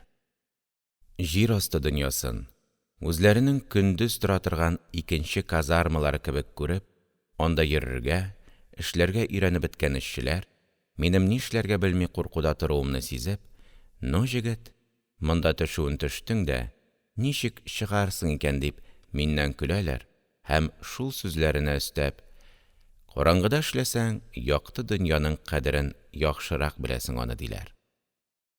Алар бу сүзләрен уйнап әйтсәләр дә, аларның бу сүзләре чындыр. Мин моннан тиз генә чыга алмамдыр төсле булып күренде. Забойда эшләүчеләр шахтаның төрле тармаклары буйлап җир астының төрле караңгы почмакларына кереп югалдылар. Мин аның казыган алтын балчыкларын ташыячак карт җайлап кына лампасын кабызды да: «Чиләгеңне ал да, минем артымнан ияр. Башыңны түбән бөгеп бар. Монда башыңа бәрүчеләр күп булыр», дип алга китте. Мин аның кулына тоткан лампасының яктысына карап, артыннан иярдем. Без шулай «Меңдә бер кичә» хикәясендә тасвир ителгән хәзинәне һәм серле йөзекне эзләп, тылсымлы мәгарәгә кергән мәгъриби кебек, караңгы һәм тар гына юл белән алга киттек. Мин аның артыннан барам. Үзем, якты дөнья белән безнең араны нинди калын җир каплаган, безнең өстебездә авырлыгы акылга сыймаслык таш һәм туфрак катламнары тора. Әгәр дә өстебезгә ишелеп төшә калса дип куркам, һәм хәзер җир өстендә, кояш яктысында чиксез киңлектә йөргән кешеләргә нинди күңелледер дип уйлыйм. Монда тын алырга һава җитмәгән кебек сизелә. Ике яклап тезелгән юан терәүләр кабыргадан килеп кысарлар төсле күренәләр. Карт, кичә казып туктаган урынына җитеп, кечкенә лампаны юан терәүгә каккан кадакка элеп куйды да, тирә-ягына каранып алды. Шул арада миңа да күзен төшереп, безнең эш урыны шушы инде дигән уйны аңлаткандай булды. Мин һаман үземне хәзер генә батарга торган кораб өстендә торган кебек сизәм. Алай-болай хәл булса, һичбер качар җир юклыгын, әгәр кергәч юл ишелеп калса, мәңге шул урында торып калырга, тын бетеп үләргә туры килүен уйлап куркам. Тәннәр чымырдап китә. Картның йөзе һаман җир өстендәге кебек. Ул өсләренә кояш нурлары явып торган чәчәкләр уртасындагы кеше кебек. Ачык йөз белән балчык өстенә утырып, тәмәке ясап кабызып җибәрде. Аннан соң җайлап кына бишмәт чабуларын кайтарып, билбавына кыстырды.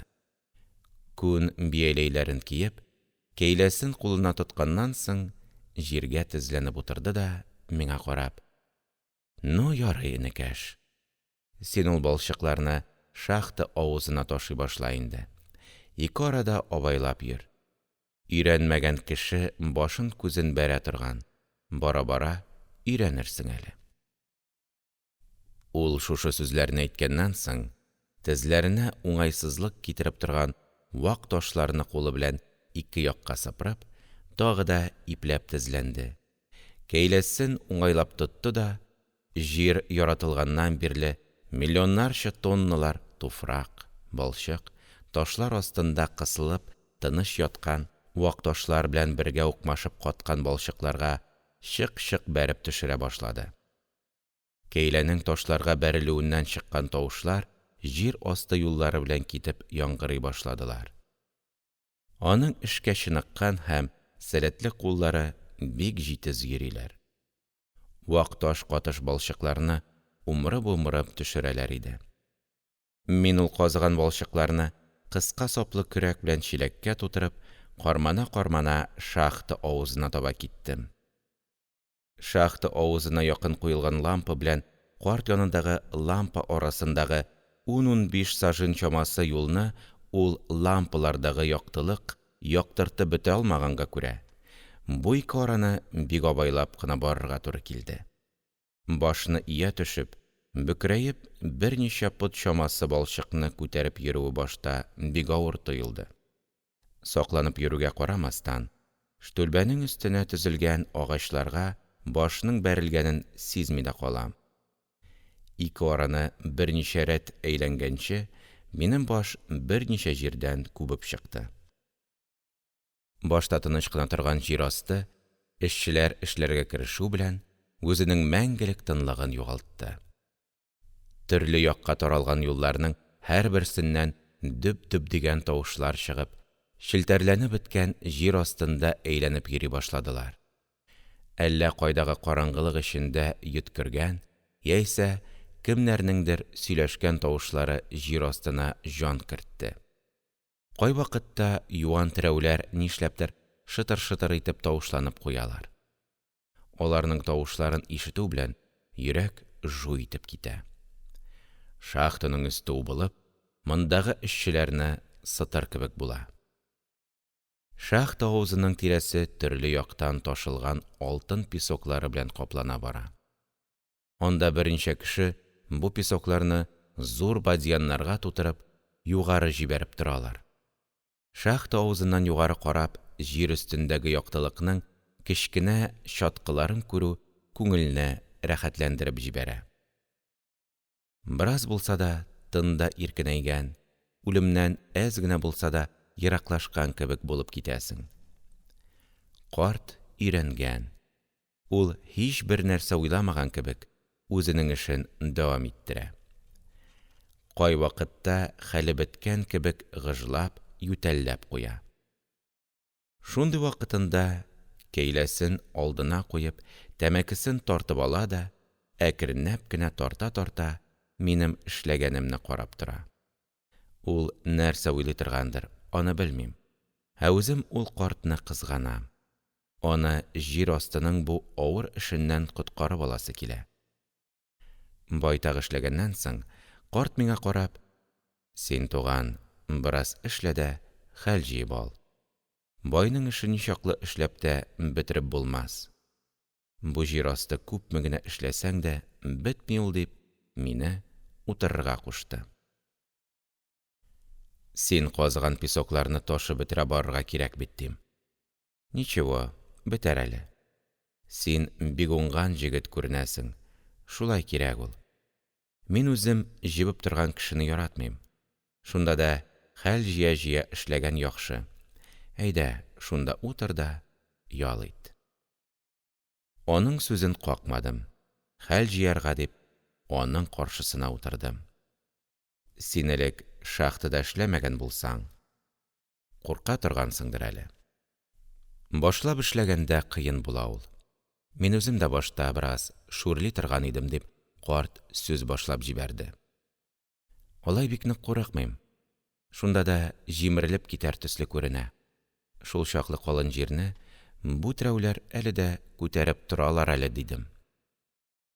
«Терәүләр тотмый аны. Җир үзен үзе тота. Бу терәүләргә калса, пүчтәк ул. Болар тик өстән балчыклар җимерелеп төшмәсен өчен генә куелып барылалар. Бу шахтада бармак шартлатып сикерә-сикерә эшләргә була. Казыла торгач, җир асты челтәрләнеп, казылмаган җирләр саклык өчен анда-монда юан багана төсле булып кына калалар әле. Менә шул чакта монда эшләү хәтәргә әйләнә. Ул вакытта бу терәүләр үзләре үк куркынычның якын икәнен алдан хәбәр биреп куялар. Мин инде шахталарда күп йөрдем. Картаюлар да җир астында минем кебек озак йөрмәгәннәрдер. Бу шахтада үз өеңдә утырып эшләгән кебек эшләргә ярый». Без аның белән якынлашып киттек. Ул тәмәкесен тартып бетерде дә тагын үзенең эшенә тотынды. Мин хәзер җир астында йөрергә өйрәнә башладым. Картның теге сүзләреннән соң күңелдәге курку да бетә төште. Песокларны чиләккә тутырганда да, шахта авызына алып барып бушаткан вакытта да, зур алтын кисәге табармын төсле, сарырак булып күренгән ташларны алып карыйм.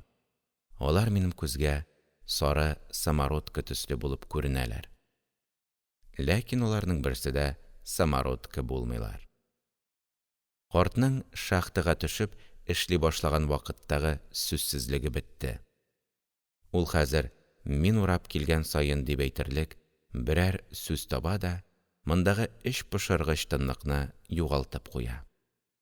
Без тагын бераз эшләгәннән соң, штейгер килеп эшнең барышын һәм казылып алынган җирләргә сугылып килгән терәүләрнең куелышларын, казылган балчыкларның сыйфатларын күзеннән үткәрде. Тегеләй-болай эшләнергә тиеш икәнен әйтеп, икенче юлларга кереп китте. Карт аның артыннан карап калды да: «Шул нәрсәләрне күрсәм, йөрәгем тибә. Мин алар белән бер вакытта да тыныч кына сөйләшә алмыйм. Алар бер вакытта да безнең положениегә кермиләр. Әйтер идем инде, торып торсын. Нигә соң алар алай булалар, дим. Беләсең бит, байның ишек алдын саклаучы этләр байның үзенә караганда да усал булалар. Ул этләр бер вакытта да өрми тора алмыйлар. Тик торсалар, аларның тамак төпләре кычытып тора күрәсең». Мин аның бу сүзләренә карата бер сүз дә әйтми, аның ачулы йөзенә карадым. Ул үзенең әйтәсе сүзләрен әйтеп бетермәгән рәвештә миңа карап: «Аларның миңа күп этлекләре тиде. Мин аларның усаллыклары аркасында төрмәдә дә утырып чыктым».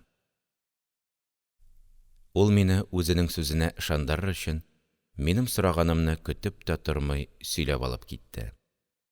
Шулай Мияс тирәсендәге приискаларда эшләп йөргәндә, бер штейгер эшчеләргә килә дә бәйләнә бит. Ничек әйтсәң дә аның җаена төшеп булмый. Шулай бер вакыт тагын килеп бәйләнде. Минем бармагы белән тамак астына чиертеп, бераз төшереп алган чагым иде. Бу нәрсәгә ачуым килде. «Вон отсюда, дим. Мы без вас-то своя работа хорошо знаем, пожалуйста, не лай», дим. Минем шул сүземнән соң ул миңа котырган эт кебек җикеренеп өскә ташланды. Шул чакта үземне үзем белештерми, чалт берне яңагына. Ул вакытта беләкләрнең таза чагы. Малай очып барып төште. Урыныннан торып, тагын ябышырга теләгән иде, колак төбенә тагын берне тондырдым. Әпәт тәгәрәп китте. Иптәшләр килеп аралап алмасалар, тагын да ныграк биреп тешләрен суырмакчы идем. Ул мине болай җиңә алмагач: «Син эштән баш тартасың, бу алтын государствога китә. Син патшага каршы киләсең, мин синең башыңны төрмәдә черетермен», дип, миңа угроз ясарга кереште. «Кызган баш кызган, теләсә кайда китсен, минем анда эшем юк. Патша миңа бер акча дигән сүзне ычкындырып ташладым».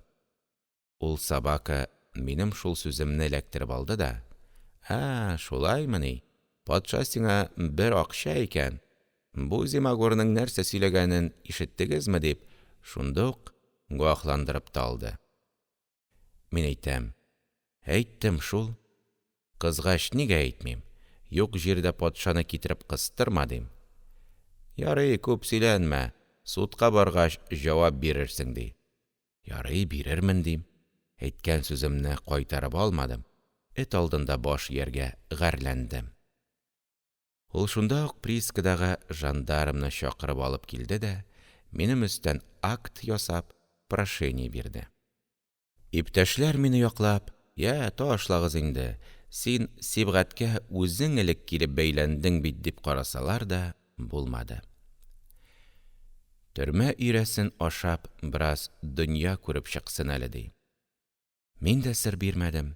Күрсәм күрермен. Безгә Себер ни, Сембер ни дип артыннан гайрәт күрсәтеп калдым. Шул эш аркасында 6 ай баструкта ятып чыктым.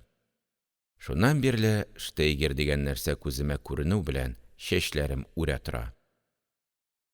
Ну ярый, завтрак җитә торгандыр инде.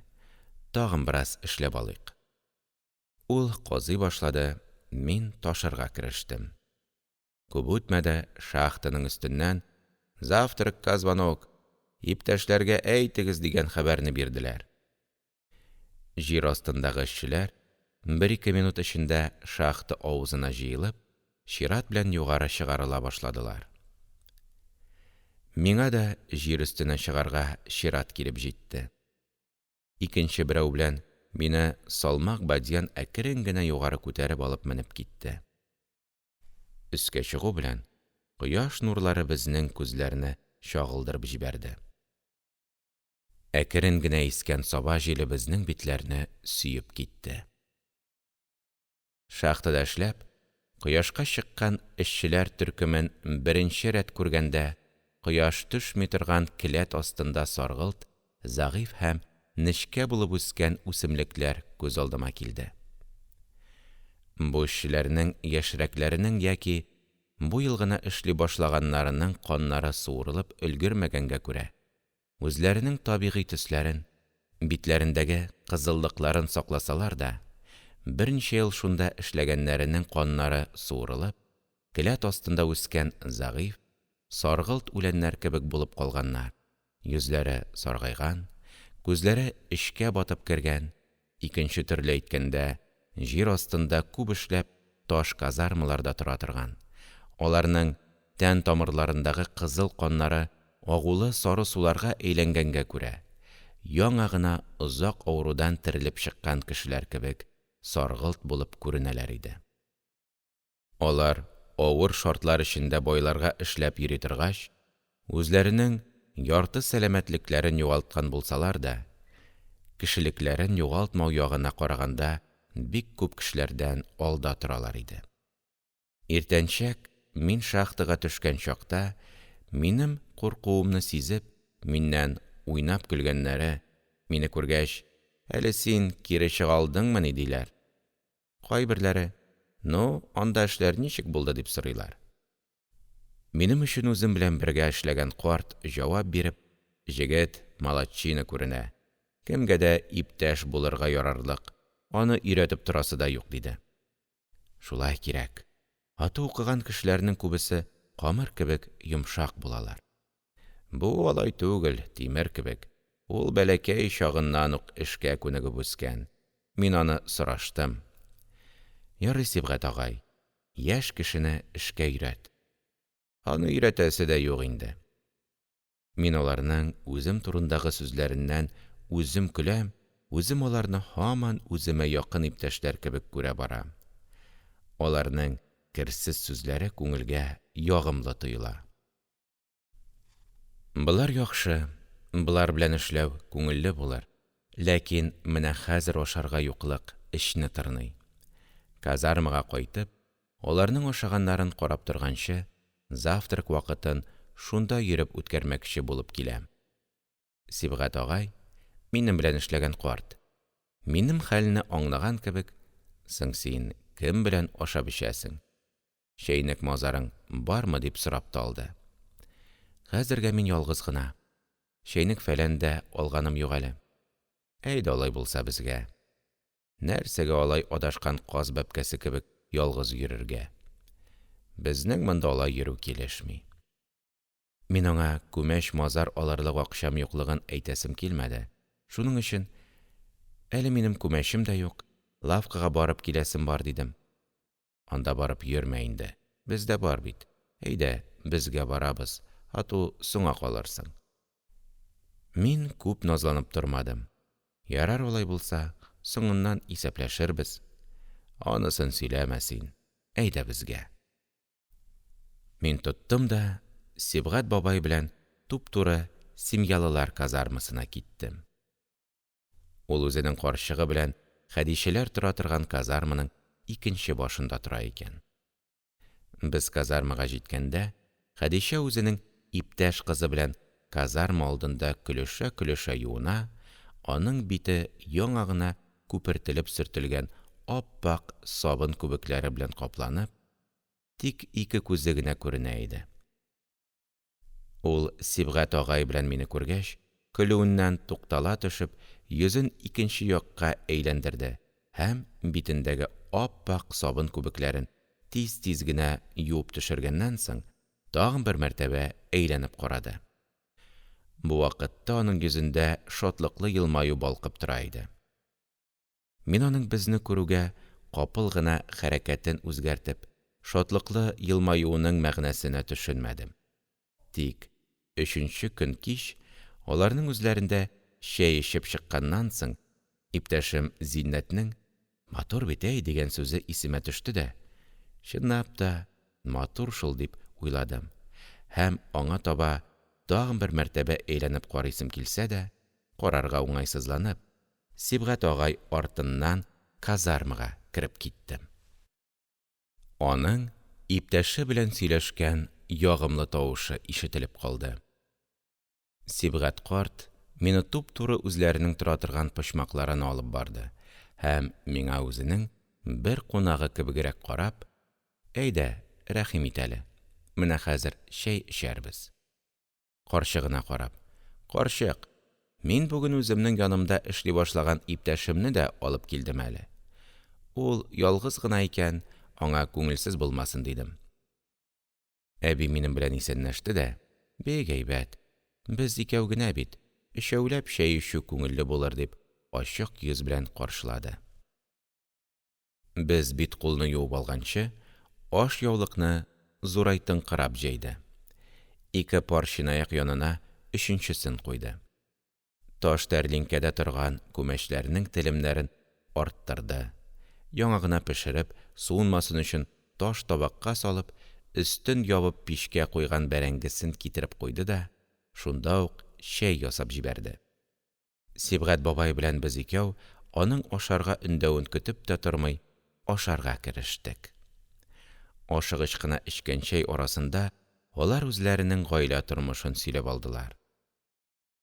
Аларның сөйләүләренә караганда, аларның үз гомерләрендә 7 балалары булып, аларның бишәүсе төрле җирдә төрле авырулар белән чирләп үлгәннәр икән. 7 баланың 2-се исән булып, Зәйнәп исемле кызларын үткән ел гына кияүгә биргәннәр. Ул кияү белән икенче бер приискада тора икән. Сәфәргали исемле уллары 3нче ел солдатка алынып, ул хәзерге көндә моннан 35 мең чакрым җирдә, Кара диңгез дигән диңгезнең буенда, бер дә мондагы кешеләргә ошамаган кешеләр арасында Батум исемле шәһәрдә патша хезмәтенә грифтар булып тора икән. Аның хезмәте андагы зур начальникларга ошаган. Шуның өчен аны фельдфебель чинына мендергәннәр. Язу-сызу белмәгән көенә, Сәфәргалиләрнең шул дәрәҗәгә менүенә карт та, карчык та бик шатланалар. Киләчәк көндә тауфиклы, бәхетле булуын телиләр.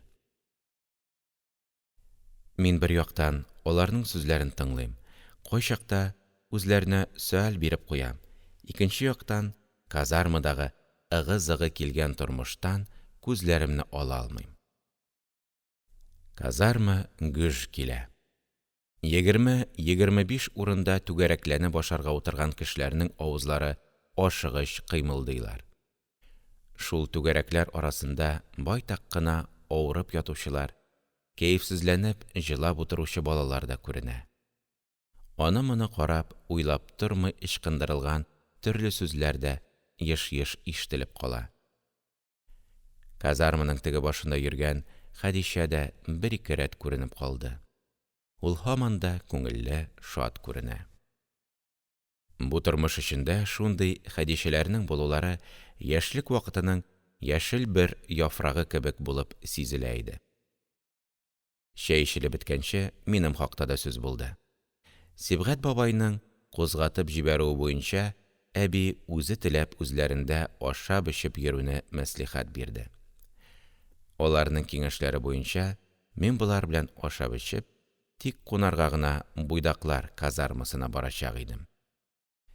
Юеш һавалы казармада торып күгәреп беткән будильник сәгатькә караганнан соң, Сибгать бабай эшкә барырга вакыт җиткәнен аңлаткан рәвештә: «Сөйләшеп чәй эчә торгач, заманның үткәнен белми дә калабыз», – дип, урыннан тора башлады. Башка эшчеләр дә минут эчендә урыннарыннан торып, ашыгыч рәвештә үзләренең эш урыннарына китә башладылар. Без ишектән чыкканда, Сәлим бабай безгә очрап, дөнья күргән олы кешеләрчә исәнләшеп, минем Сибгать карт белән бер җирдә эшләвемне белде һәм аңа карап: «Бик яхшы булган, синең кебек дөнья күргән кеше белән бергә эшләү яшь кеше өчен яхшы булыр», – дип, үз эшенә китте. Хәдичә дә үзенең иптәшләре белән безнең арттанрак чыгып, алтын юа торган бурага таба юнәлде. Шахтага барганда, Сибгать карт тагын да шушы приискалар һәм үзенең кайларга йөргәнен сөйләп барганга күрә, без шахтага барып җиткәнебезне сизми дә калдык. Бу юлы миңа шахтага төшү иртәнчәк төшкәндәге кебек кыен да, күңелсез дә, куркыныч та булмады. Хәзер мондагы эшчеләр дә миннән көлмиләр, алар миңа күптәнге иптәшләр кебек күренәләр иде. Без шахтага төшкәндә, кояш безнең артыбыздан көлеп карап калды. Бүген якшәмбе, эшчеләрнең ял итү көннәре. Казармаларда бүген икенче төрлерәк тормыш. Буйдаклар казармасы бүген соңрак калып уянды. Мондагы эшчеләр үзләренең кечкенә иске сандыкларын ачып, ял көннәрендә генә кия торган чиккән якалы күлмәкләрен һәм кыска җиңле камзулларын, тужуркаларын алып, бәйрәмчә киенергә хәзерләнәләр. Кайберәүләре, тәрәзә аркылы төшкән кояш яктысына каршы утырып, сакал-мыекларын төзәтәләр. Анда берсе кызыл саплы пәке белән икенче бер иптәшенең чәчен кыра.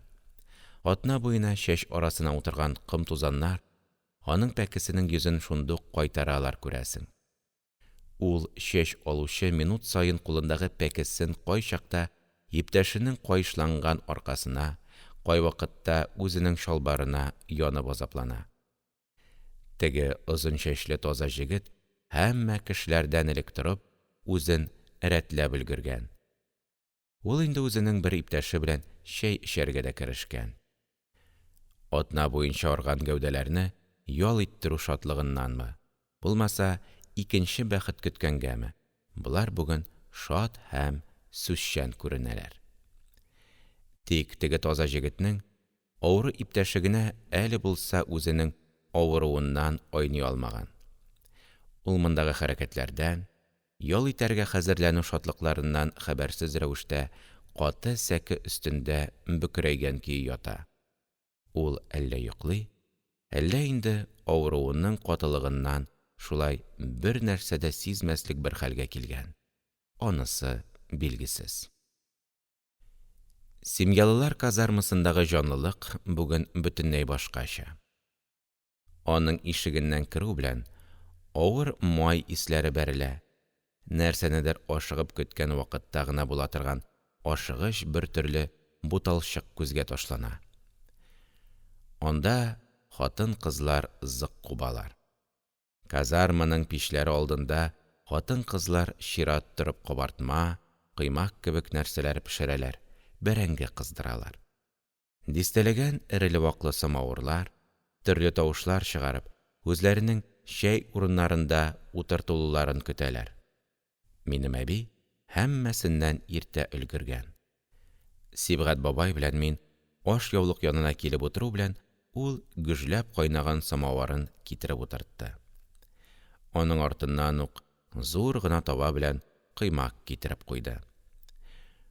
Шунда үзенең карт сандыгын ачып, крендель, йөзем җимеше, шикәр кебек нәрсәләр алып, ашъяулык янына китереп тезде дә чәй ясап җибәрде һәм ачык йөз белән: «Ягез, кыймагы суыны бетмәс борын ашагыз, көтә-көтә ачыгып беткәнсездер. Бүген утын чи булып, пичне яндыра алмый аптырап беттем», – дип сүз башлап җибәрде. Сибгать бабай салмак кына рәвештә: «Эшкә барасы булмагач, ашыгып нәрсә бар? Кояш чыккан чакта тышка чыгып, көннең матурлыгына сокланып, бераз йөреп, таң кереп яткан идем. Бик тәмле йокыга киткәнмен.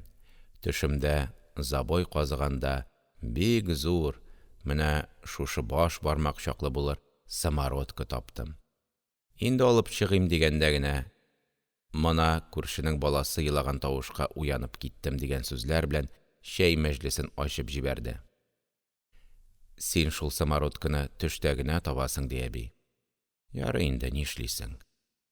Казарманың һәрбер урынында чәй эчүләр башланды. Менә Сибгать бабайларга янәшә генә яшь кенә хатынлы һәм кечкенә балалы берәү кәефләнеп чәй эчә. Ул чәй арасында үзенең артына куйган шешәсеннән аз-аз салып төшереп ала. Үзе хәзер үк яхшы ук кызган. Әби эшчеләрнең эчүләреннән зарланып китте. Бабай аның сүзенә артык кушылмады. Яшерәк чакта була инде ул. Көн буе җир астында эшләгәч, ял көнендә сөякләрне йомшартырга кирәк бит. Ләкин күбрәк төшереп, эшне бозып куялар. Эчкәндә дә акылны эчәргә ярамый. Минем үземдә яшь чакта андый эшләр була торган иде. Ләкин һичбер вакыт акылны эчмәдем, дип, ике яклырак сүз сөйләп куйды. Араларында шул нәрсәне авызларына якын да китермәгәннәр бар. Алар лутчы торалар, ди әби. Шулай инде, бездә наданлык та зур. Әлепне таяк дип белмибез. Ичмасам менә бу балаларны укытырга мәктәп тә юк бит. Чәй эчү яхшы ук озакка сузылды. Сүздән сүз чыгып, казарма эшчеләр тормышыннан күп сүзләр сөйләнде. Тамакларын туйдырып алган кешеләр казармадан чыгып, кояшка каршы утырып, әңгәмәгә керештеләр. Теге Сибгать бабайларның күршесе, иртә үк төшереп алган кеше нәрсәдер сөйләп, башкаларны көлдерә. Кызлар аерым бер төркем булып күзгә бәреләләр. Алар нәрсә сөйләп кызыклана торганнардыр, белеп булмый. Мин кайтып кергәндә, буйдаклар казармасы бөтенләй икенче төс алган. Бер почмакта 7-8 кеше урталарына бөтен чирекне утыртып, чәкештерергә керешкәннәр. Урта бер җирдә тагын шундый ук әкәмәт корып утыралар. Озын чәчле бер җегет, үзен үзе бик нык тотып, гармун уйный. Мәҗлес казарманың эчендә генә сыеп тора алмады.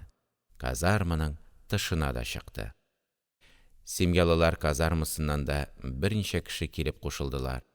Алар килгәч, казарманың эченнән: «Карлыгачкай кара муен ала, канат очкаеннан кан тама, аталардан калган ай яшь бала күкрәк көче белән мал таба» дип җырлаган тавыш боларның күңелләрен тагын кытыклап җибәрде. «Әйттер шуны, әйдә!» Озак та үтмәде, гармун да тышка чыгарылды. Гармунның сикереп-сикереп уйналган тавышына шул ук көйгә җырланган җыр тавышы кушылды. Җыр һәм аңа кушылган гармун тавышына семьялылар казармасындагы хатын-кызларның да колаклары торды. Җыр һәм гармун тирәсендә бик аз вакыт эчендә бик күп кешеләр җыелып өлгерделәр. Кемдер берәү: «Әйдә, бию көен әйттер әле» дип әйтү белән, тагын гармунчы бармаклары белән бию көен басарга кереште. Бию көе уйнала башлау белән, кызыл күлмәгенең якасын ычкындырган, үзе кызмача булып алган бер җегет уртага төшеп, башын бер алгарак чайкап, кемнедер кочакларга теләгән кебек, ике кулын җәеп, гәүдәсен әрле-бирле сыгылдырып, аякларын җиргә ныклап тибеп, түгәрәкне әйләнеп йөри башлады. Җегетнең дәрт белән биюе карап торучыларның да күңелләрен күтәреп җибәрде. Дистәләгән күзләр биюче җегетнең җитез йөргән аякларына текәлделәр. Хатын-кызлар уен түгәрәгенә тагын да якынлаштылар. Аларга бер яктан урын бирелде. Биюче җегет тагын да дәртләнә төште. Ул кесәсендәге кулъяулыгын алып, битен сөртеп алды. Икенче бер җегет, аңа каршы төшеп, үзенең биюгә осталыгын күрсәтергә кереште. Бу соңгысы биюеннән туктамаган хәлдә җиргә утырырга теләгән кебек чүгәләде дә, аякларын алга чыгарып, ике кулын тезләре астыннан алмаш-тилмәш үткәреп, учларын чәпелдәтә башлады. Төрле күренешләр ясап, караучыларны көлдерде. Карап торучылар: «Я инде аргансыздыр, бераз хәл җыегыз» дип әйткәнгә кадәр җегетләр биюләреннән туктамадылар.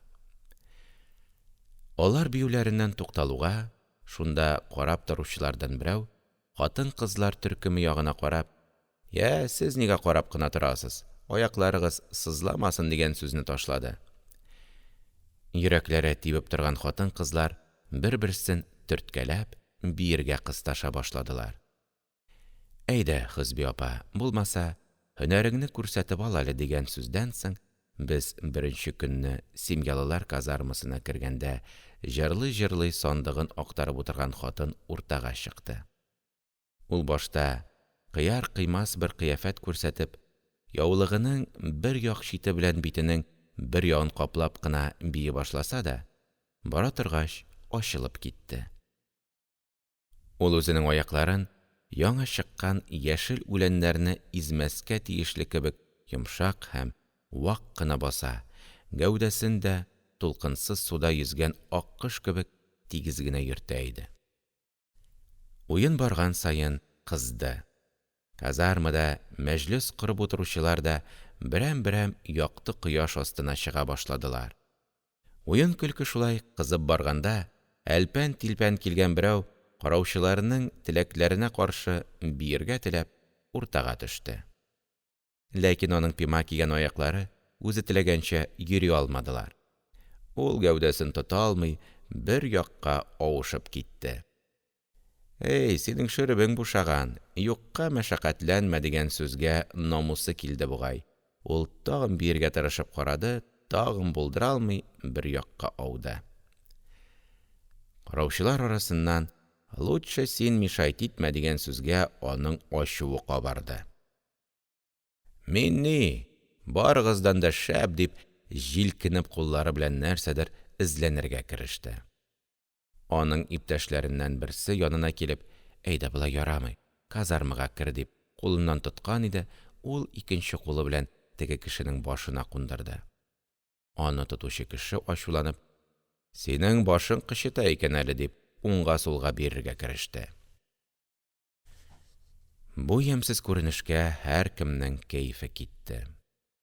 Ул һәрвакыт шулай скандал чыгара дип, төрле яктан ачулы тавышлар чыгардылар. Хатын-кызлар бу эштән сискәнеп, бер якка тайчандылар һәм берәм-берәм үзләренең казармалары ягына тайдылар.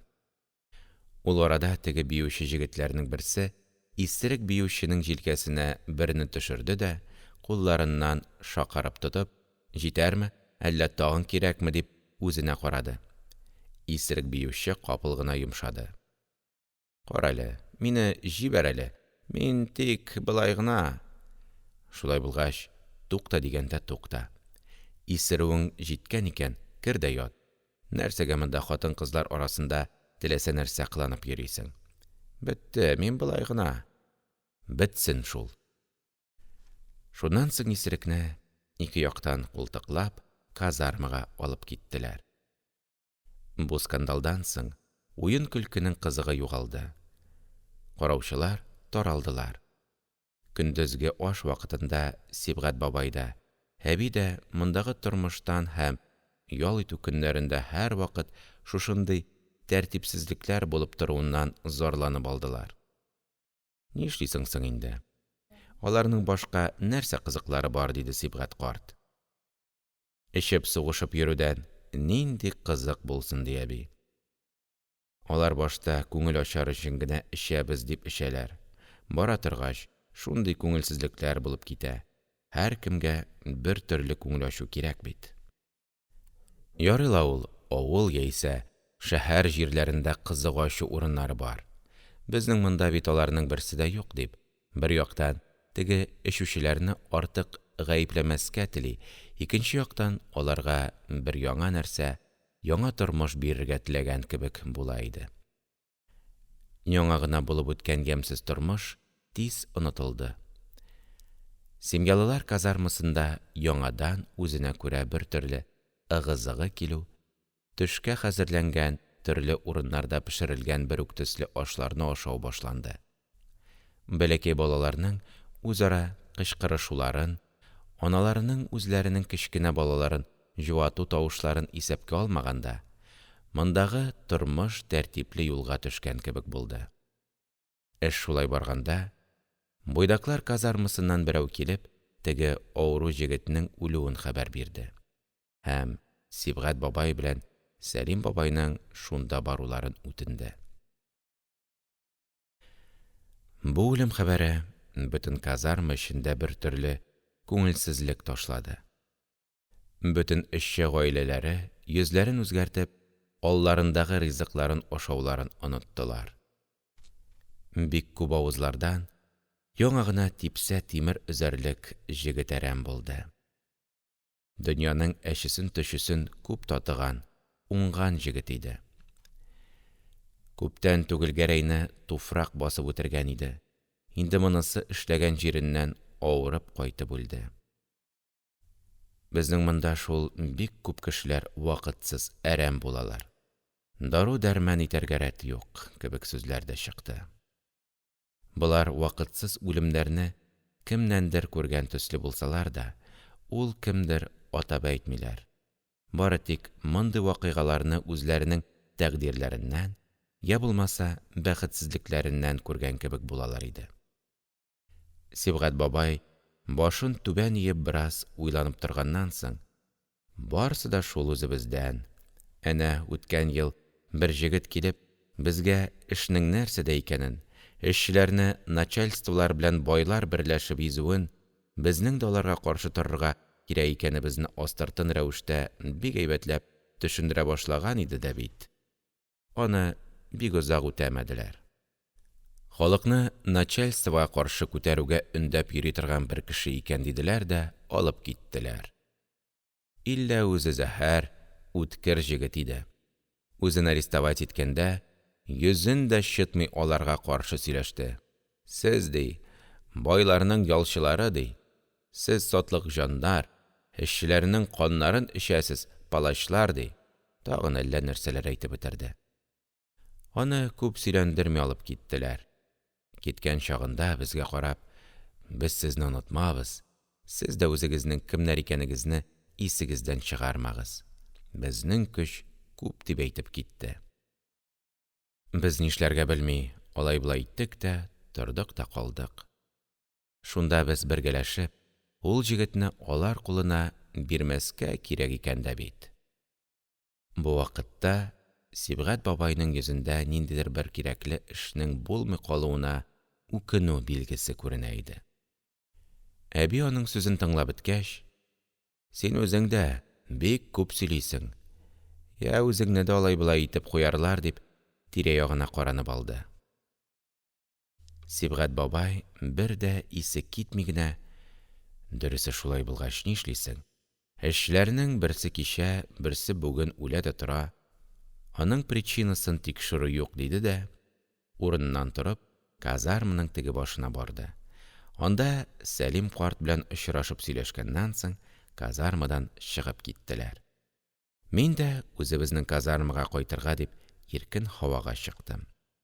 Бу вакытта Хәдичә ишектән ерак түгел бер эскәмия өстендә үзенең бер иптәш кызы белән искереп беткән ниндидер бер китап карап утыра иде. Ул мине күргәч, кулындагы китабын тиз генә ябып куйды да, нәрсәдер әйтергә теләгән кебек, миңа таба карады. Минем дә аңа ниндидер әйтергә тиешле сүзләрем бар кеше кебек уңайсызланып калдым.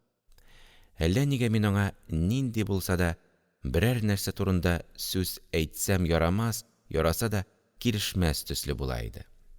Шулай да мин аларга карап: «Исәнмесез әле, нигә монда утырасыз?» – дигән сүзләрне әйттем һәм «нигә монда утырасыз?» дигән сүземне ни өчен әйткәнемне үзем дә сизми калдым. «Исән әле, тик шулай гына утырабыз», – бу җавапны Хәдичә бирде. Безнең сүз бетте дә куйды. Инде моннан китәргә кирәк, ә үземнең болар яныннан бер дә китәсе килми. Әле дә бәхеткә каршы «Нинди китап укып утырасыз?» дигән сүз искә төште. «Бу болай гына китап». «Кайда, күрсәтегез әле, нинди китап икән?» «Юк, аны сиңа күрсәтергә ярамый, син көләрсең». Мин сүзнең болай озынга китүенә шатландым һәм: «Күрсәт әле, көлмәм. Китаптан көләләрмени?»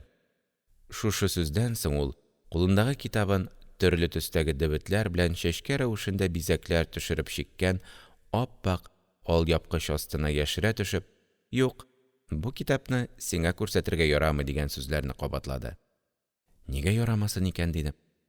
Хәдичәнең иптәш кызы чыдамады, ул Хәдичәгә карап: «Күрсәт тә куй, кешегә күрсәтергә ярамаса, ташка басып чыгармаслар иде бит», – дип, китапны миңа күрсәтү ягында икәнен белдерде. «Шулай шул, әллә нинди яшерен нәрсә түгелдер әле», – дидем. «Мә алай булса, түлке шунда гына кара да кире бир», – дип, китапны минем кулга бирде. Китапны кулыма алу белән, аның яшьләр арасында борынгы вакытта кулдан кулга йөртелгән Таһир Зөһрә икәнен белдем. Мин аны кулга алу белән, алар икәүсе дә бу нәрсә әйтер икән дигән кебек миңа карадылар. «Таһир Зөһрә икән. Бу китапны кайда булса да укыйлар бит. Мин үзем дә берничә рәт укыганым бар», – дидем. Хәдичәнең иптәше капыл гына: «Без аның белән укыйбыз. Алар бик жәл. Шулар чынлап та шулай булдылар микән?» – диде дә бер Хәдичәгә, бер миңа карап алды. Хәдичә миңа җавап биреп торырга урын калдырмый: «Булмаган эшләрне китапка язмаслар инде», – дигән сүзне чын күңелдән әйтеп өлгерде. Күрәсең, ул шундый китапларда язылган нәрсәләрнең чынлыкта булуына һичбер шиксез ышана икән. Аның шул сүзеннән соң иптәше: «Зөһрә мескеннең әтисе бигрәк тә каты бәгырьле булган икән», – дигән сүзне өстәде. Безнең сүзләр шунда җиткәндә, Хәдичәнең әнисе ишектән чыкты. Без аны күрү белән, өчәвебез дә бик зур килешсезлек эшләгән кешеләр кебек, нишләргә белми аптырашта калдык. Ул безгә таба әз генә карап торды да: «Хәдичә, кил әле монда», – дип, Хәдичәне казармага чакырды. Кызыклы күрешүнең иң матур җирендә шулай күңелсез рәвештә киселүе кызларга нинди тәэсир биргәндер, һәм минем үземә бик күңелсез тәэсир калдырды. Мин китапны Хәдичәнең кулына бирдем дә үзебезнең казармага киттем.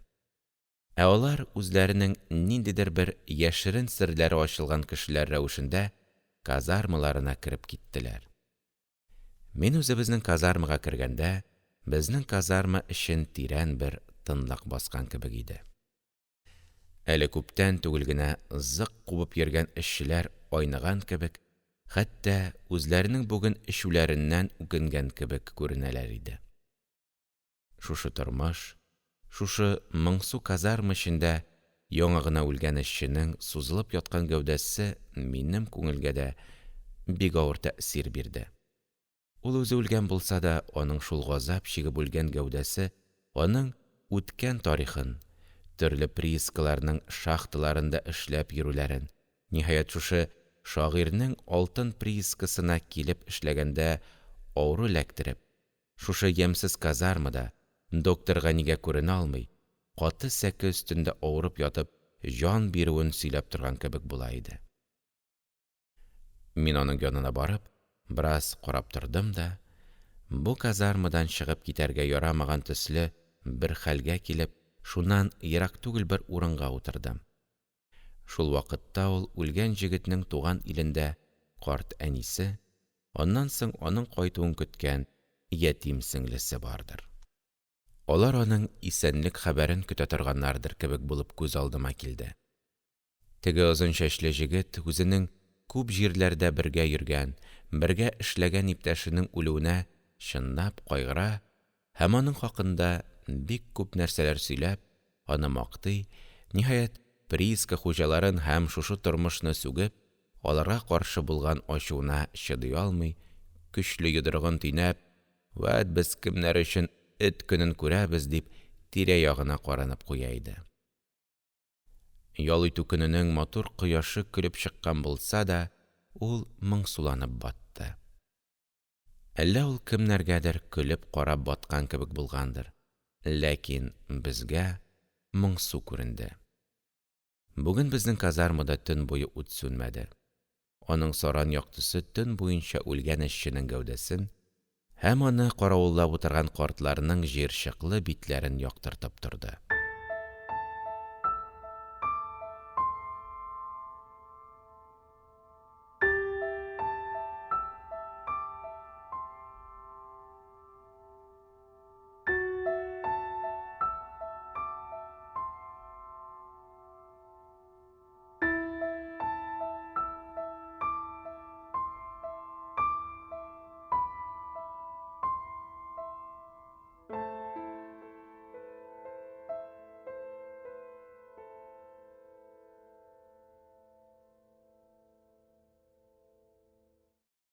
Мәҗит Гафури. Шагыйрьнең алтын приискасында.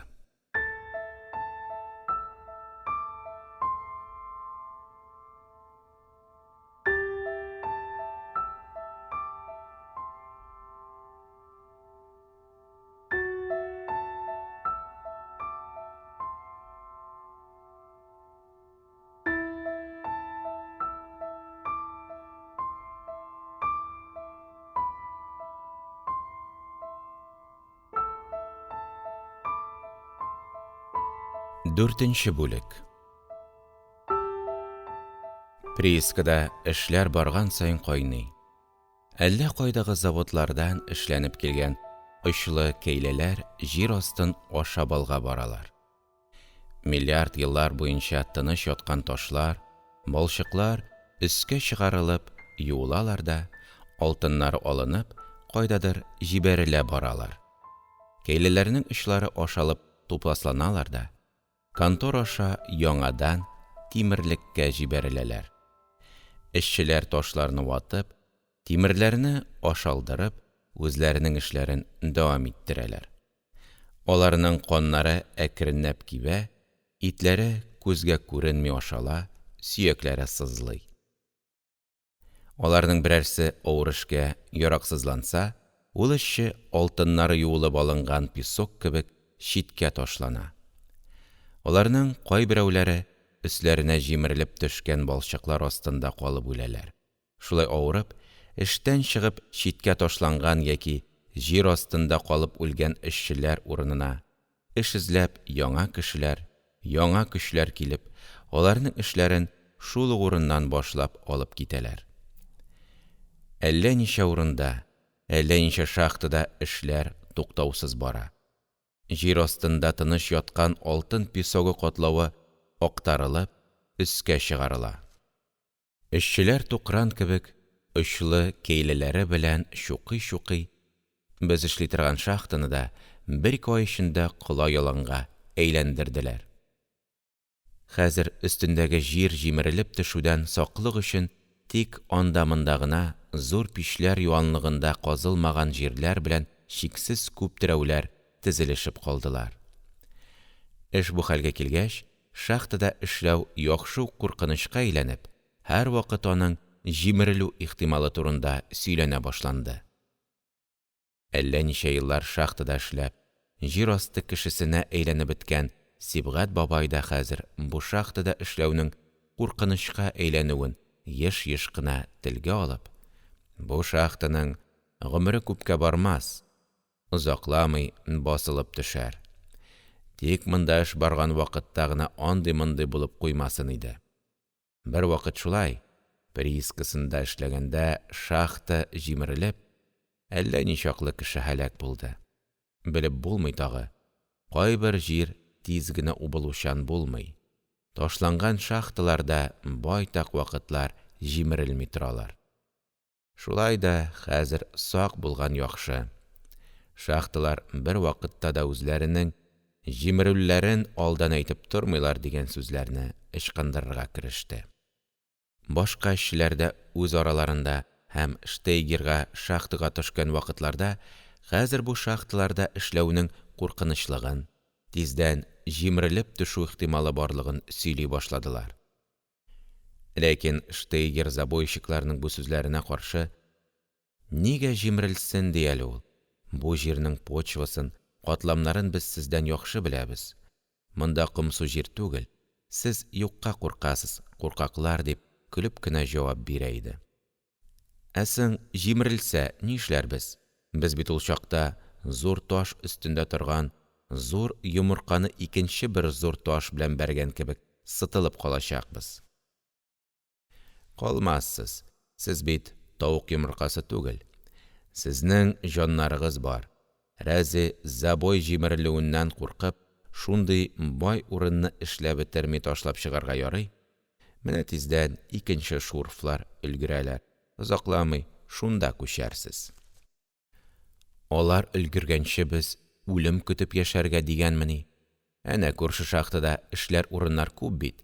Нигә безне шуларга күчермисез? Сезне шул үлемнән качырып, бер урыннан икенче урынга күчердә йөримеш. Сезгә һаман ансат булсын, аның кем җилкәсенә барып төшкәнен беләсезме?» Эшчеләр куллары белән җилкәләрен кагып: «Ул менә безнең җилкәгә төшә». «Ялгышасыз, ул менә шушы зур эшләрне эшләтүче хуҗалар җилкәсенә төшә. Кем аркасында баеганнар соң алар? Алар миллионнарны тик яткан җирләреннән тапканнармыни? Миллионнарны табар өчен дә баш кирәк. Берегез дә бушка гына эшләп йөрмисез.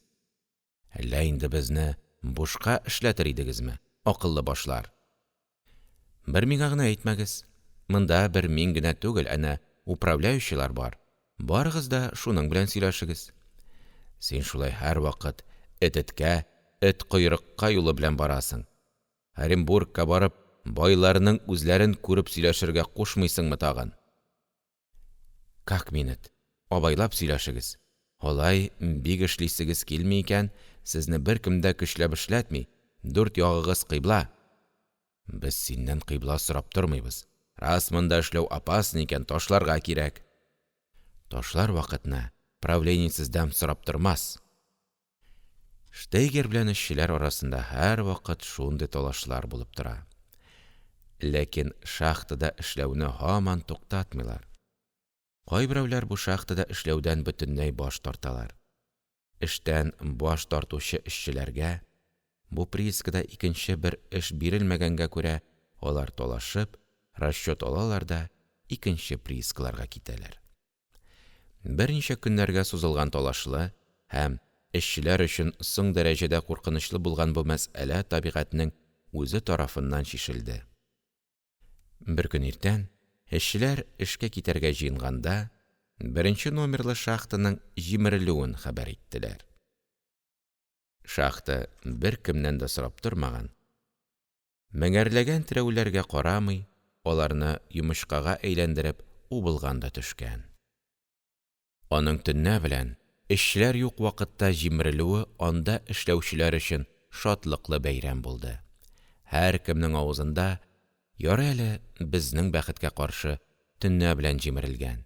Әгәр дә эш вакытында убылган булса, бер генә кеше дә исән калмас иде. Без ул шахтаның тиздән җимереләчәген атна буена әйтә килдек, ләкин администрация безнең сүзне колагына да элмәде. Аларның үзләрен шунда эшләтергә кирәк иде, эшнең ничек икәнен белерләр иде» дигән сүзләр йөрде. Шахтаның җимерелү аркасында прииска идарәсе белән эшчеләр арасында байтак талашлар булып алды. Шушы мөнәсәбәт белән кайбер эшчеләр билгесез вакытка кадәр эшсез калдылар. Кайсы берләре икенче бер эшкә күчерелделәр.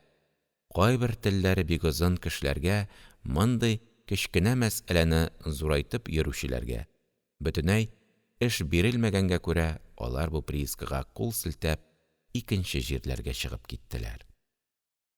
Бу приисканы ташлап китүчеләр арасында, аркасында керле капчыкларыннан башка бер йөкләре дә булмаган буйдаклар булган кебек, берничә балалы, үзләренә күрә эшчеләрдә була торган вак-төяк нәрсәләре булган семьялы кешеләр дә бар иде. Бу соңгыларының кайберләре хәлләре җиткән җиргә кадәр ат яллап китсәләр дә, кайберәүләре әйберләрен кечкенә кул арбаларына төяп, бәләкәй балаларын шунда утыртып, зуррак булганнарын җитәкләп, мең төрле михнәт белән моннан китәргә хәзерләнәләр иде.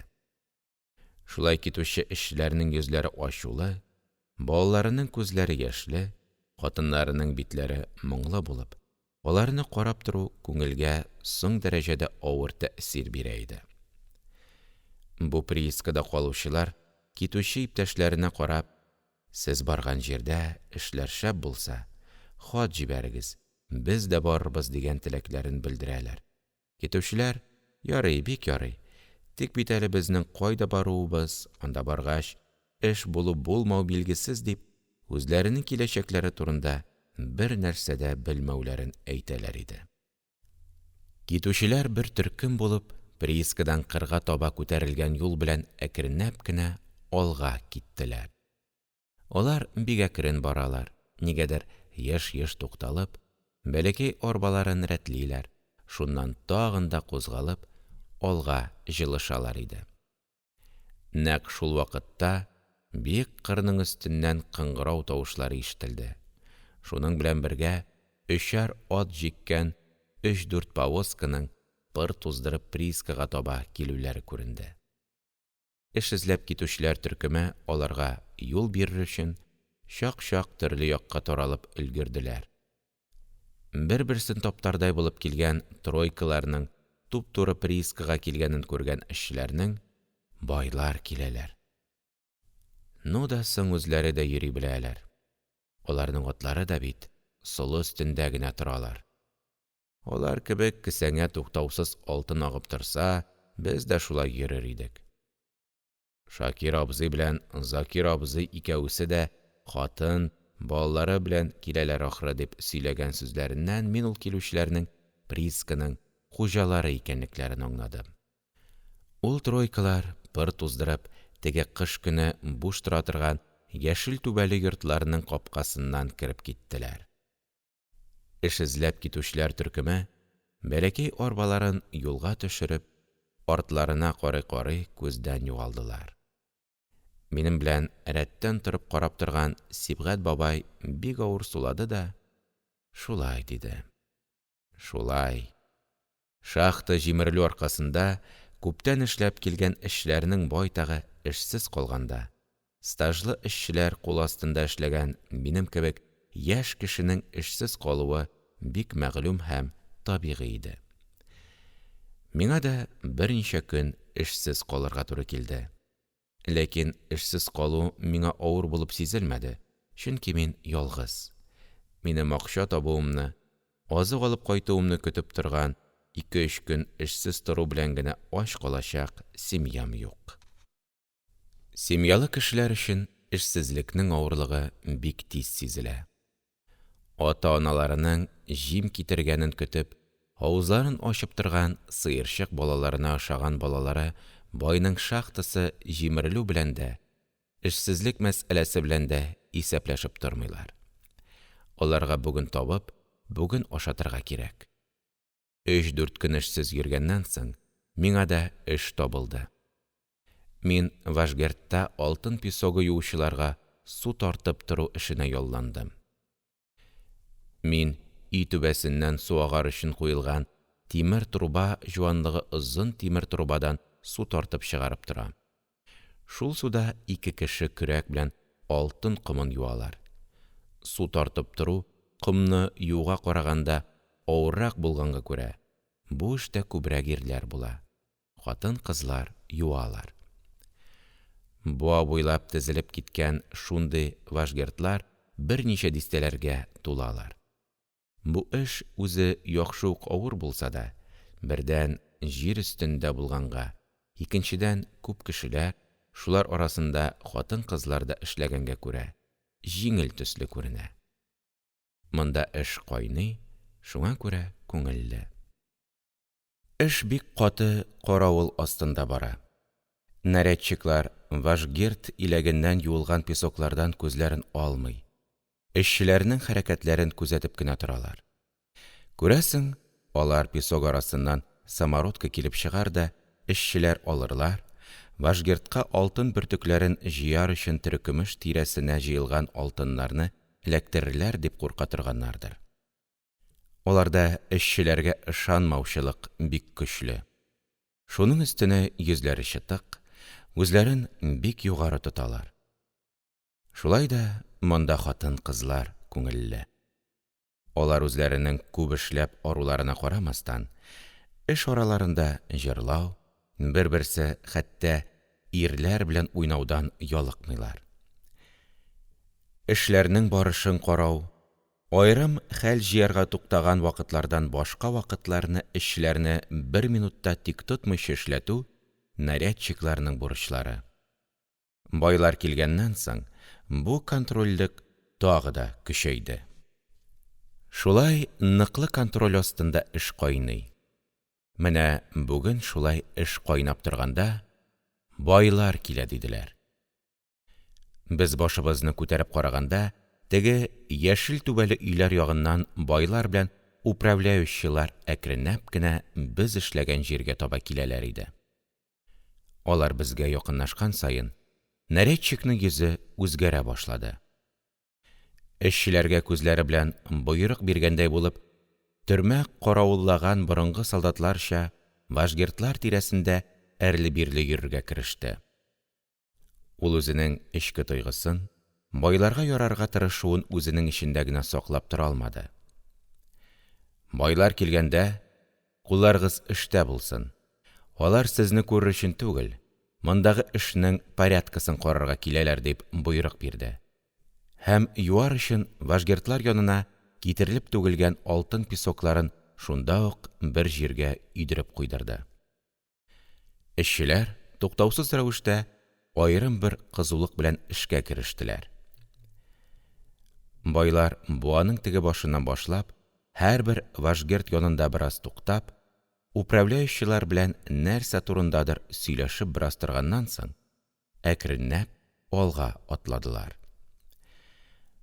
Алар шулай әкренләп безнең янга килеп җиткәнче, сәгатьләрчә вакыт үтте. Байлар килгәндә, эшчеләр эштә булырга тиеш булганга күрә, эш туктаусыз дәвам итте. Беләкләр талдылар, күз аллары караңгылана башлады. Йөрәкләр еш-еш тибеп, тын алу авырлаша башлады. Алар безнең янга килеп җиттеләр дә тагын туктадылар. Аларның күзләре безгә түгел, иң элек безнең эшкә ташланды. Нарядчик аларга честь биреп, рапорт ясарга хәзер торган бер кеше хәленә төште. Ул үзе нигәдер алар алдында гаепле санаган бер кеше сыйфатына керү белән бергә, үзенең өстенә йөкләнгән эшләрне соң дәрәҗәдә яхшы башкаруын белдерергә теләгән кебек, бер безгә, бер байларга карады. Байлар гүяки монда бер кеше дә юк кебек, тик нарядчикның баш июенә каршы иякләрен кактылар да, эшчеләргә бер сүз генә дә әйтмәделәр. Байлар икәүсе дә гәүдәгә бер тигез, озын һәм пар аргамак кебек килбәтле, таза кешеләр. Аларның зур, куе кара мыеклары тулы битләренә матурлык биреп, байлыкларын күрсәтеп торгандай күренә. Өс киемнәре европача булса да, үзләренең татарлыкларын, икенче төрле әйткәндә, мөселманлыкларын саклар өчен башларына кара түбәтәйләр кигәннәр. Аларның шәм кебек туры булуларыннан һичбер эш белән мәшәкать күрмәгәнлекләре беленеп тора.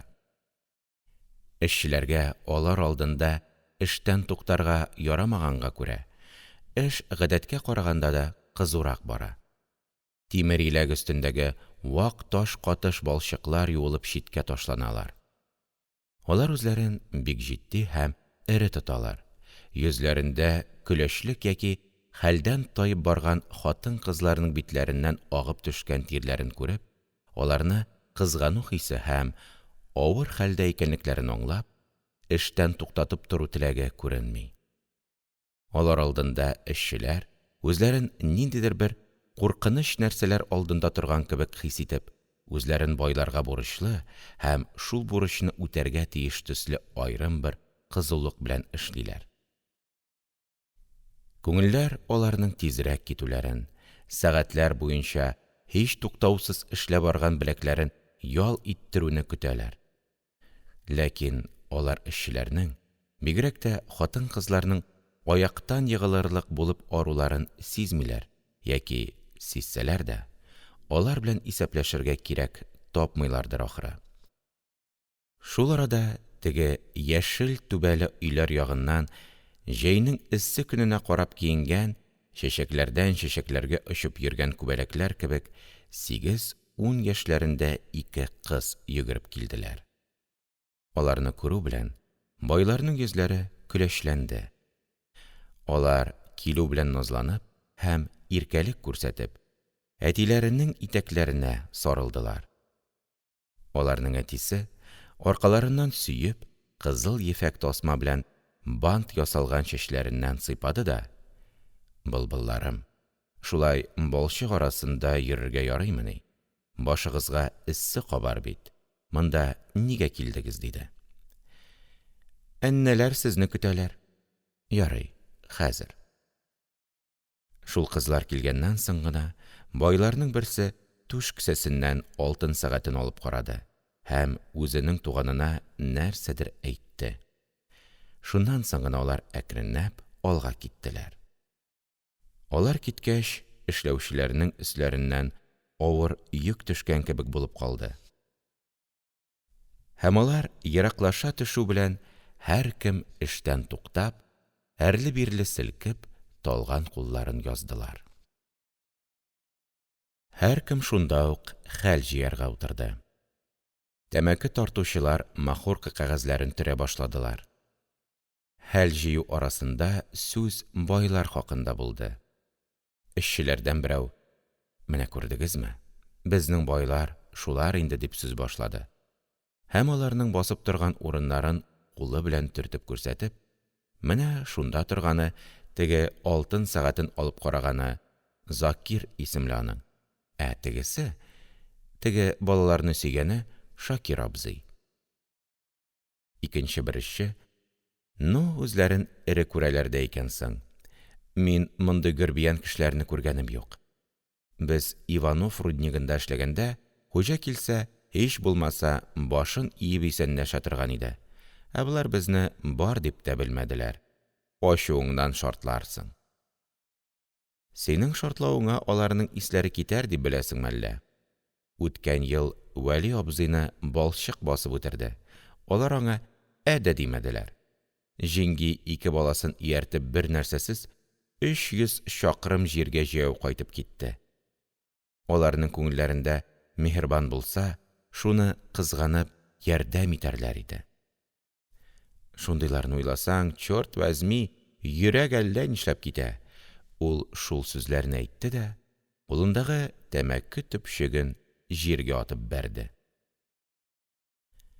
Өченче берсе салмак кына тавыш белән: «Юк инде, малай, әллә безнең бәхет юк, әллә үзебез берәр нәрсә төшенмәгәнгә шулай кеше себеркесе булып йөрибез. Әнә алар үзләре елына монда бер рәт килеп карап кына китәләр, шулай да пычаклары май өстендә». Тәмәке төпчеген атып бәрүче: «Нәрсә бәхет сөйләп утырасың? Бәхетне беркем дә китереп бирми аны. Үзең табарга кирәк. Былтыр әнә теге озын буйлы урысча оста җегет безгә сөйли торган иде бит», – дип, нәрсәдер сөйләргә теләгән иде, аның иптәше каршы төшеп: «Теге нәрсәнең, нарядчикны әйтә, башы карабодай саламы белән ябылган, татарчада аңлый димәкче була. Теге җегетне дә шул әрәм иттерде диләр бит». Тапкансың, куркыр кеше, менә миңа бәйләнеп кенә карасын. Ул синең белән бәйләнеп тормый, тиешле җиргә барып әйтә генә икән. Әйтсә, чәчрәп китсен, кайда булса да шундый эшкә җибәрерләр, миңа барыбер.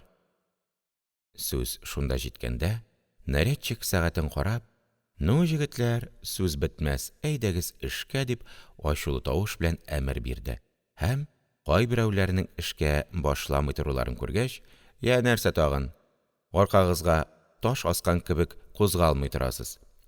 Монда акыл сатып сөйләшеп утырыр өчен килдек дип белдегезме әллә?» Аның бу сүзеннән соң эшчеләр һәммәсе дә эшкә керешсәләр дә, эш аралаш кайберәүләр аңа бәйләнеп тә алдылар. Ләкин бу бәйләнеш озакка бармый басылды, тагы да элекке кебек эш башланып китте. Нарядчик ачулы кыяфәте белән, кабырганы аркылы тешләгән эткә охшаган мыегын борып, вашгердлар тирәсендә әрле-бирле йөрергә кереште. Нарядчик ул бүген генә түгел, һәрвакыт шулай грубый булып, бөтен эшләргә ачулы төсле йөри, әгәр дә үзе белән эшчеләр арасында талаш-тартыш китсә, тырпаеп торган мыекларын борып, әрле-бирле атларга керешә иде. Күрәсең, аның шул сыйфаты өчен байлар да, управляющий да аны ярата торганнардыр. Бер дә уйламаганда, 8-й приискасына Троицкида минем белән бер мәдрәсәдә укыган 3 шәкерт килеп чыкты. Алар берничә приискага барып, кайберсендә юллык һәм ашарлык эшләгәннәр дә, йөри торгач монда килгәннәр икән. Аларның килүләре минем өчен бик күңелле булды. Алар приискага килгәч, җәй тору өчен соң дәрәҗәдә күңелсез булган казармада торасылар килмәде. Шуның өчен башка сезонниклар кебек, болар да палатка тектереп, землянкалар артындагы яшеллеккә палатка корып, шунда тора башладылар. Алар мине дә үзләре белән бергә торырга чакырганга күрә, Сибгать бабайлар белән исәп-хисапны өзеп, мин дә аларның палаткаларына чыктым. Ямь-яшел үләннәр өстенә корылган, аккош кебек киерелеп торган ап-ак палаткада тору, әлбәттә, бик күңеллегә әйләнде. Минем бу яңа иптәшләрем, хәзергечә әйткәндә, Зилаер кантоныннан, Ирәндек таулары тирәсендәге авылларның башкорт җегетләре булып, шуннан Троицкига укырга барганнар. Бу ел авылларына кайтмыйча, монда эшкә килгәннәр иде. Хәзер безнең уртак тормыш башланды. Аш пешерү һәм чәй кайнату өчен алмашлап, беребез палаткага кала, калганнарыбыз эшкә бара идек. Эш булмаган көнне юылган алтын песоклары арасыннан самородкы эзләргә барабыз. Аннан ялыккач, сахрада йөрибез. Бу араларда безнең эшсез көннәр байтак булды. Фәйзулла курай уйнарга оста гына икән.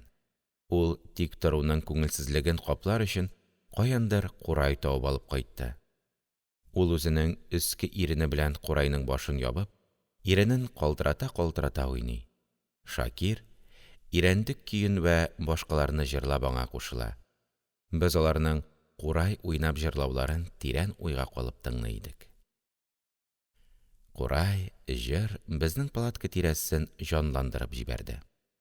Күрше палаткалардагы эшчеләр һәм хатын-кызлар да безнең тирәгә җыелып, күңел ача торган булып киттеләр. Бу эш безнең өчен дә, алар өчен дә күңелле булып, үзенә күрә кечкенә бер концерт төсен ала торган иде.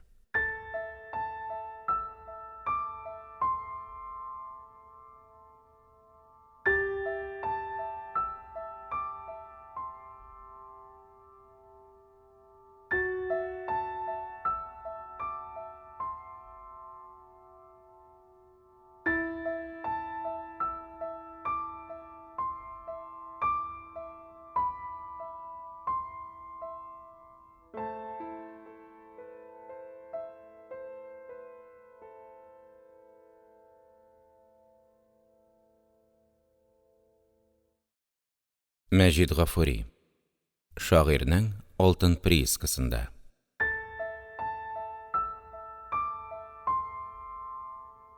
Көн аяз. Кояш Урал тауларына карап, түбән төшеп бара. Ул хәзер безгә таба артына әйләнеп көлеп китеп барган кебек күренә. Бүген дә эшкә бара алмаган кешеләр капыл гына нигәдер приискадан сөзәкләнеп, югары күтәрелгән кыр өстендәге вак кына каенлыкка таба карап йөгерешә башладылар. Аларның ашыгып йөгерүләренә караганда, каенлык эчендә нинди дә булса мөһим бер вакыйга булуы күренеп тора иде. Без дә палаткадан чыгып, ашыга-ашыга шулай таба йөгердек. Нәрсә бар анда? Ашыгып баручыларның берсе бик зур әһәмият биреп, ат башыдай алтын табылган диде дә, безне узып китте. Икенче берәүсе, үзең күтәреп тә булмый икән дигән сүзне өстәде. Ат башыдай алтын. Без баруыбызны әкренәйтә төштек тә, ат башыдай алтын турында сөйләшә башладык. Ничек табылды икән? Аны табучы нинди бәхетле кеше? Башкалар монда күгәрчен күкәе чаклы самородкы таба алмыйлар, ә ул кеше ат башыдай алтын тапкан. Халык телендә ат башыдай алтын бирсәң дә, ул эшне эшләмим дигән сүз йөрсә дә, вакыйгда җир астыннан ат башыдай алтын табылуына күп кешеләр ышанмыйлар. Ә үзләре, шулай булса да, шуны күрергә ашыгып йөгерәләр. Тауга каршы ашыгып бара торгач, безнең хәлләр бетте. Кайберәүләр тыннары бетеп, артта кала башладылар. Ниһаять, без бара торгач, вак кына каенлык арасындагы бер ялан җиргә барып чыктык. Анда җыелган халык төркеме түгәрәкләнеп, исләре китеп карашып торалар. Без кешеләр төркеме янына барып җитү белән, ат башыдай алтынны тизрәк күрәсебез килеп, кысыла-кысыла уртага кердек һәм күзләребезне мәйдан уртасына аттык. Иң элек кечкенә мәйдан уртасына җыелган кып-кызыл иран паласы өстендә утырган байларга күзебез төште.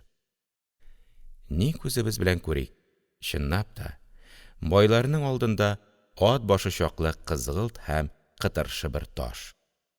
Ул гына түгел, шул зур кисәк янында йодрык һәм аннан кечкенәрәк тагын берничә кисәк кызгылт нәрсәләр торалар. Бу нәрсәләрне үз күзебез белән күргәч, безнең гаҗәпсенү тагы да артты. Кешеләр алтын кисәкләрен тагын да якыннанрак күрер өчен бер-берсен этеп, алга җыелыша башладылар.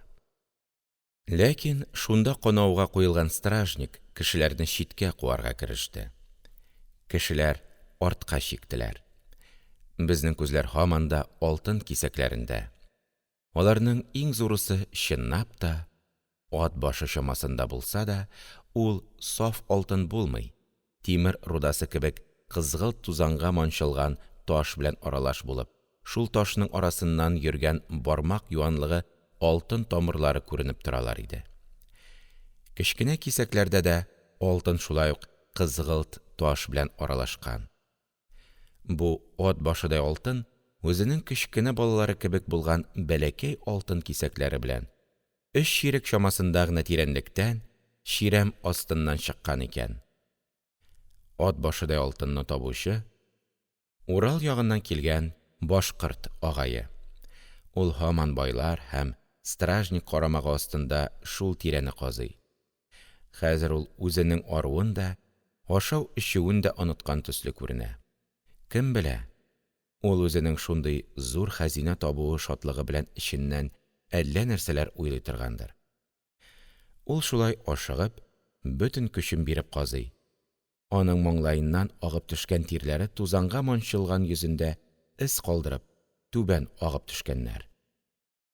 Байлар үзләренең күзләрен алларында яткан ат башыдай алтын өстеннән җир казучы башкорт агае алдына төшергәннәр. Ат башыдай гына алтын аларны канәгатьләндереп бетми күрәсең. Аларның күзләрендә шатлык юк. Алар ни өчен шатлана алмый торганнардыр, кем белә. Бераздан соң байларның зурысы стражникны янына чакырып, аның колагына нәрсәдер әйтте. Стражник шунда карап торучыларны бу җирдән китәргә кушып, куарга тырышты. Без көлә-көлә кайтып киттек. Байлар ачулы күзләре белән Иран паласы өстендәге ат башыдай алтынга карап калдылар. Без хәзер җайлап, рәхәтләнеп кайтабыз. Юлда кайтып баручыларның авызларында тик шул ат башыдай алтын хакында сүз бара. Вәт малай, ат башыдай алтын кайда гына яткан бит. Без шуның өстеннән атлап йөргәнбез. Аны табучы агай бәхетле инде. Ул бүгеннән соң бер дә эшләмәсә дә тора алыр. Аның калган гомеренә җитәрлек награт бирерләр. Күпме булыр икән? Алтынны ташларыннан аерып алып үлчәгәч, беленер әле. 1 миллион тәңкәлек алтын бардыр анда. 1 миллион булмас булуында, шунда да күп булыр инде. Тик торган җирдән байларга шул чаклы алтын керсен әле, дигән сүзләр агып торалар. Без иптәшләр белән башкорт агаена очраган бәхетнең безгә дә очравын өмет итәбез. Безнең күңелгә хәзер һәр җирдә алтын булыр төсле күренә. Шуңа күрәдер инде безнең бер иптәш юлда очраган зуррак кызгылт ташларны кулына алып, әйләндереп карый да ташлап китә. Бүген кичке чәй вакытында һәрбер палатка, һәрбер землянка һәм казармаларда шул ат башыдай алтын хакында сүз бара торгандыр инде. Кичке чәйне кайнатып эчәргә утыру белән, безнең дә беренче сүз шуннан башланды. Безнең Шакир дигән иптәшебез бер катлы ачык кеше иде. Ул сүз арасында: «Ну, малай, шул алтын миңа табылһа, мин нишләргә белер инем», – диде. Аның бу сүзе безгә бик кызык тоелды. Без аннан: «Я, шул алтын сиңа табылса, нишләр идең?» – дип сорадык. Ул бер дә уйлап тормый: «Төмәскә кайтып, бик шәп йорт һалдырыр инем дә, фәлән байдың кыдын алып, һетте кунакка сакырып, атна-ун көн бик яхшы хыйлап, үдегедгә аксалар биреп, Троицкига укырга җибәрер инем», – диде. Без аның бу сүзеннән көлештек һәм: «Ул бай сиңа кызын бирер микән соң?» – дигән сөальне бирдек. Ул һаман да шулай бик гади иттереп: «Бирмәй ни», – ди. «Аксаң күп булһа, үддәре сакырып бирерләр», – ди. «Аның кызын күргәнең бармы соң?» «Үткән ай бит уларга утын ташыгайнык. Шунда ул беддән касма йөренә. Беддең менән һөйләшеп тә торды. Үде тап мәрия кыды кебек. Оялып-нитеп торуды уена да килтереп сыгармай». Аның бу сүзләреннән без тагын көлдек. Ләкин ул безнең көлүебезгә ачулану түгел, үзе катнашып китте. Бәй, аның нәмәһеннән көләһегед. Улай булгас, шундай алтын тапһагыд, һед нәй эшләр инегед, дип, безнең фикерне сорады. Лотфулла әз генә уйлап торды да: «Мин бүгеннән Троицкига кайтып, бер җиргә дә китми, җәен-кышын шунда ятып укыр идем», – диде. Шакир аңа каршы: «Пүстәкте уйлайһың, шундай күп аксам булһа, баш ватып укып тораммы һуң?» – диде. «Бер дә пүстәк түгел. Бер укып сыкһаң, 4 ягың кыйбла булып, гомергә бер эштә эшләмәй ятаһың бит». Алтын табылу турысында сөйләшә торгач, чынлап та, безнең кесәдә хәзер үк алтыннар тулып яткан кебек булып китте. «Ә һин һуң нәй эшләр инең?» – дип, минем дә уемны сорадылар. «Табылмаган алтын белән нишлисең?» «Юк, бәл-фараз табылһа». Алар шулай дигәч, җавап бирү турысында авыр хәлдә калдым. Үземне аларга җавап бирергә мәҗбүр кебек сиздем. Алар әйткәнчә, шулай ат башыдай алтын түгел, бәхеткә каршы берәр кул кисәге чаклы алтын табыла калса, нәрсә эшләр идем икән дигән уйга төштем. Мин инде бу вакытта кайдандыр кулга төшереп, Каюм Насыйриның «Җәгърафияи кәбирен» һәм Төркиядә басылган кайбер нәрсәләрне укып, тәрәккыйләшә башлаган идем. Шуларны уку минем күңелемдә читкә китү фикерен тудырган иде. Ул вакытта урысларның тәртипле мәктәпләре безгә чит. Ярлы, эшчән татар-башкорт балаларын ул мәктәпләргә якын да китермиләр. Шуның өчен әзрәк гам күрим, тәртипле мәктәптә укыйм дисәң, Төркиягә китәргә туры килә иде. Иптәшләрнең соравы уңае белән минем шул теләгем күз алдыма килеп басты. Һәм миңа да берәр көнне алтын табылырдай булып китте дә, әгәр миңа шундый алтын табыла калса, сезнең белән уртаклашыр идем дә, үземә дигән өлешемне акчага әйләндереп, Истанбулга укырга китәр идем, дидем. «Нигә анда китәсең? Монда ярамыймыни?» – диләр. «Анда укулар бик шәп», – ди. «Анда төрле фәннәрне укыта торган мәктәпләр бар икән. Троицкидагы безнең ишан мәдрәсәсеннән дә шәп микән?» – ди. «Ник шәп булмасын?» – ди. «Шәп». Алтын табылса, нишләү фикерен әйтү чираты Фәйзуллага җитте. Без аңа карап: «Я, Фәйзулла, алтын тапсаң, син нәрсә эшләр идең?» – дидек. «Мин үз өлешемә дигән алтынны алу белән авылга кайтып, шунда тора башлар идем». «Син бигрәк тә пүстәкне уйлыйсың», – диде Лотфулла. «Нигә пүстәк булсын?» – ди. «Пүстәк булмый ни. Кеше укуны ташлап, авылга кайтамысың? Авылда ни кызык бар анда?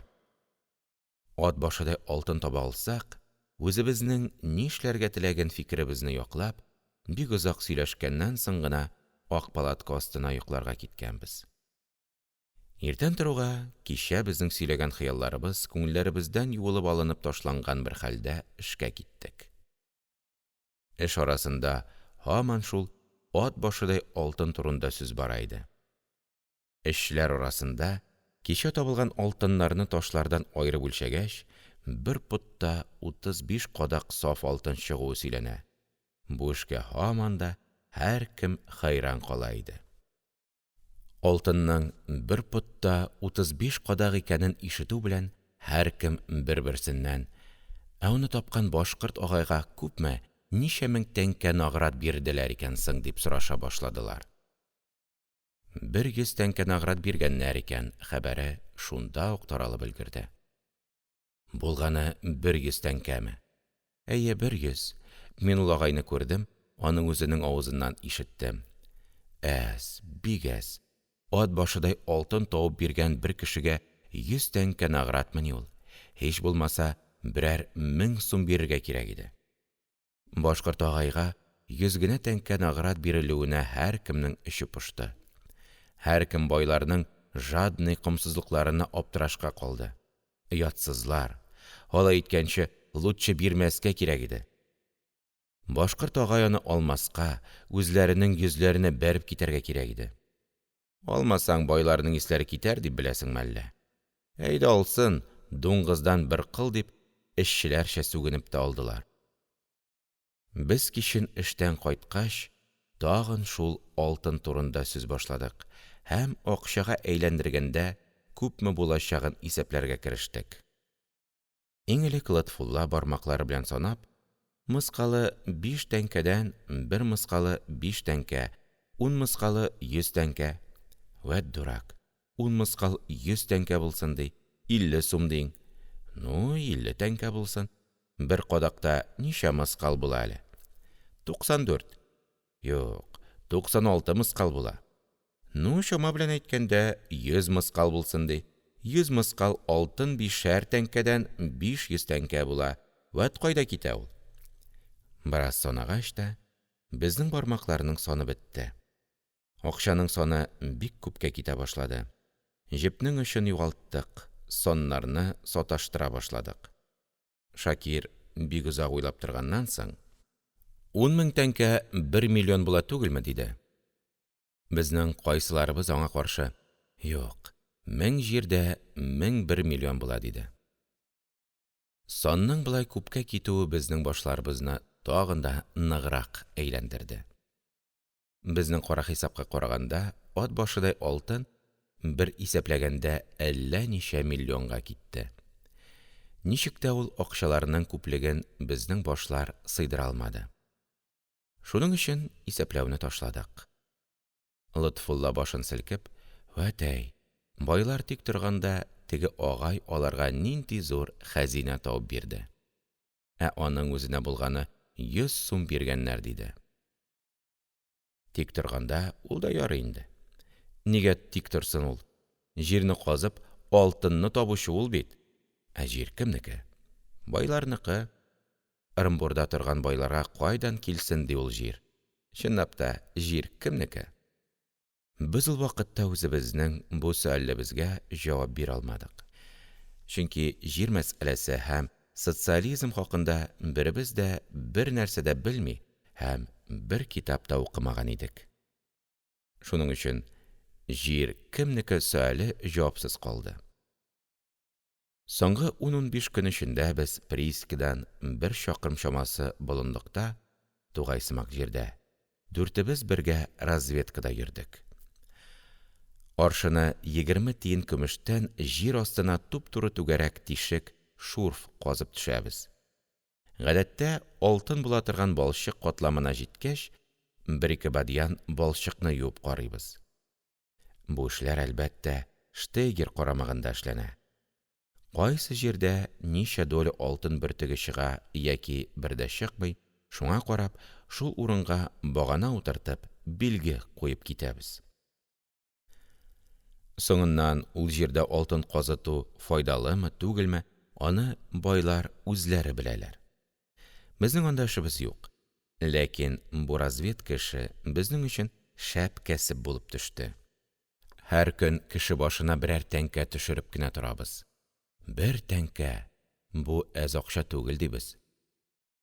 10-15 көн эчендә болын кып-кызыл туфрак чүмәлләре белән чуарланды. 6-7 аршын тирәнлектәге коелар берничә дистәгә тулды. Без хәзер үзебезне приисканың чын эшчеләре рәтеннән исәпләп йөри башладык. Шимбә көн акча алабыз. Шуны алыр өчен Фәйзулла белән Лотфулла конторга киттеләр. Без Шакир белән җир учакта аш пешерә калдык. Әнә алар кайтып киләләр. Малайлар бик шат күренәләр. Ахрысы безгә акча тигәндер. Без икәүбез дә аяк уйра басып аларны каршыладык. Ну, күпме акча тиде? Алар тел белән җавап бирми чатырга керделәр. Ашъяулыкның өстенә акчаларны актарып җибәрделәр. Бер учтай көмеш тәңкәләр өстенә, шулар арасында 5 сумлык берничә алтын тәңкәләр ялтырап торалар. Фәйзулла санарга кереште. Иң элек алтын тәңкәләрне алып, 1, 2, 6, барысы 30 тәңкә дип бер якка куйды. Көмешләрне санагач, 32 сум 40 тиен булдылар. 62 сум 40 тиен. Без бер-беребезгә караштык. 15 көн эчендә шул чаклы акча эшләгәнбез бу әз түгел. Фәйзулла белән Лотфулла бер-берсенә карашып алганнан соң: «Сезгә яңа хәбәр әйтикме?» – диләр. «Әйтегез, нинди хәбәр?» «Безне Орск ягына разведкага барырга кушалар. Безгә кирәк булган бөтен корал һәм атларны контор үзе бирә. Ә эш хакы болай: 5 аршын тирәнлеккә чаклы аршыны 20 тиен, аннан 10 аршын тирәнлеккә чаклы 25, 20 аршынга чаклы аршыны 30 тиен, аннан да тирәнгә китсә, 30 аршынга чаклы аршыны 35 тиен. Ә аннан да тирәнгә китсә?» «Аннан да тирәнгә китмәс, диләр. Кайчан китәргә?» «Иртәдән соңга китәргә. Безнең белән барачак штейгер безне бик димли. Анда сезгә яхшы булыр, ди. Мин сезне конторга үзем әйттем, кадерен белегез», ди. Без сөйләштек тә барырга карар бирдек. Без инде иртәдән соңга китәрбез.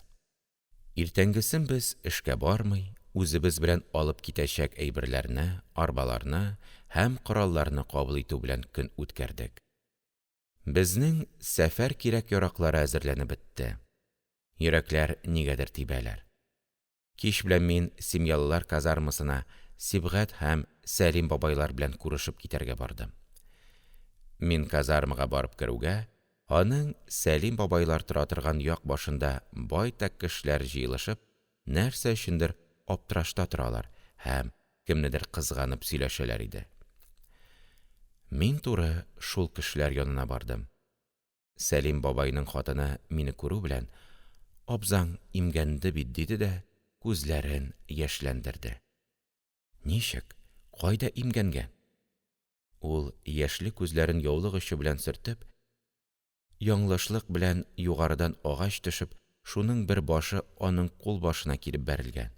Ярый әле башына төшмәгән. Башына төшкән булса, шундук үләр иде», – диделәр. Аның ыңгырашкан тавышы әллә кайдан ук ишетелеп тора иде. Мин Сәлим бабайның янына бардым. Аның янында Сибгать бабай һәм аның хатыны вә башка берничә кеше кулларын уып, ни эшләргә белми торалар. «Кулбаш сөяге чыккандыр. Әллә кулбаш сөяге сынды микән?» – дип сөйләшәләр иде. Сәлим бабай чалкан төшеп ята, үзе һаман сызлана, сыкрана иде. Хәдичә, картларның әйтүе буенча, бер иске күлмәкне ертып китерде. Аны тозлы суга манчып, Сәлим бабайның кулына һәм кулбашына бинт ясадылар. Бу вакытта аның сызлануына күп күзләрдән яшь килде. Хәдичә чыдый алмый, пичкә таба әйләнеп җылый башлады. Байтак вакыт үткәннән соң гына Сәлим бабайның сызлануы кими төшкән кебек булды да тирә-ягына карап алды. Шунда аның күзе миңа төште. «Исәнме әле?» «Яхшы әле. Сезгә күрешеп китәргә килгән идем дә, сез бик зур күңелсезлеккә очрагансыз икән». «Шулай булды инде. Кайда китәсең?» «Разведкага». «Хәерле булсын. Кайтканда безгә төш». «Ярый». Мин аны озак торуым белән борчымас өчен күрешеп китәргә булдым. Ул миңа сул кулын сузды. Аның сөякле кулы ут кебек кызу иде. Күзгә карады да: «Исән бул». Аның күзе яшьләнде. Мин тагы исәнләшеп, башымны иеп, аның яныннан киттем. Сибгать бабайлар, әбиләр һәм башкаларның һәммәсе белән күрештем. Алар һәммәсе дә мин үзләренең бик якын кешеләре кебек кайта-кайта күрешеп, кайтканда үзләренә төшәргә кушып озаттылар. Мин казармадан чыкканда, караңгы төшкән булып, каршымда бер карачкыл тора иде. Текәлеп карагач, аның Хәдичә икәнен белдем. «Китәсеңмени?» «Китәм шул». «Нигә китәсең инде? Монда да эш бар бит». «Шулай да иптәшләр белән китәргә уйладым». «Кире монда кайтасыңмы соң?» «Без 1-2 айдан кайтабыз». «Безгә төшәрсең инде». «Ярый». Бераз гына сөйләнгәч, мин аңа кулымны суздым. Ул кулын бирү белән бергә миңа бер кәгазь дә тоттырды. Аның кулы эссе, ләкин улга рәхәт бирә торган эссе иде. Ул кәгазьне биргәч: «Түлке бер кешегә дә әйтмә, зинһар, кеше белмәсен», – диде. «Әйтмәм, бервакытта да әйтмәм». Тагын күрештек. Казармадан кемдер чыккач, ул артка чигенде. Мин башымны идем дә, аннан аерылып, караңгыны ярып, үземнең чатырга кайттым. Мин кайтканда иптәшләр ятканнар иде. Чатыр алдындагы ут яктысында Хәдичәнең биргән язуын укыдым. Ул бу хатны биргәндә: «Түлке бер кешегә дә әйтмә, зинһар, кеше белмәсен», – дигән иде бит. Мин дә кешегә әйтмәскә вәгъдә бирдем. Шуның өчен ул бу хатка нәрсәләр язганын бу урынга теркәмәскә булдым. Чөнки мин ул хатны монда язсам, Хәдичәгә биргән вәгъдәмне дә бозган булыр идем. Ул бу хикәяне укый калса, миңа ачуланыр, һич булмаса үпкәләр иде. Иртәнгесен без бөтен коралларны, чатырны һәм үзебез өчен кирәк булган азыкларны төяп, шагыйрьнең алтын приискасыннан көньяк кояш батышына карап чыгып киттек. Көн матур, чиксез матур иде.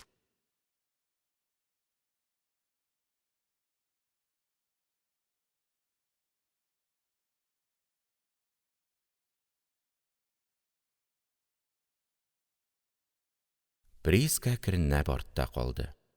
Шуның белән бергә анда минем йөрәгемнең бер кисәге калган кебек булганга күрә, прииска биек кырның артында калып югалганчы карап бардым. Шулай прииска артка калган кебек, минем гомеремнең дә бер кисәге шунда өзелеп калды. Сахра кешене җырлата, күңелләндерә бит. Безнең иптәшләр җырлый башладылар. Тик мин генә уйланып бара идем. Аларның җырларын ярылырдай булып шалтыраган кыңгырау тавышлары бүлде. Без артыбызга әйләнеп карауга, аннан 3 ат җигелгән 3 көймә повозка килә. Җирне җимерердәй булып шәп киләләр иде. Бездән алда барган Штейгер, ул тарантаста бара иде.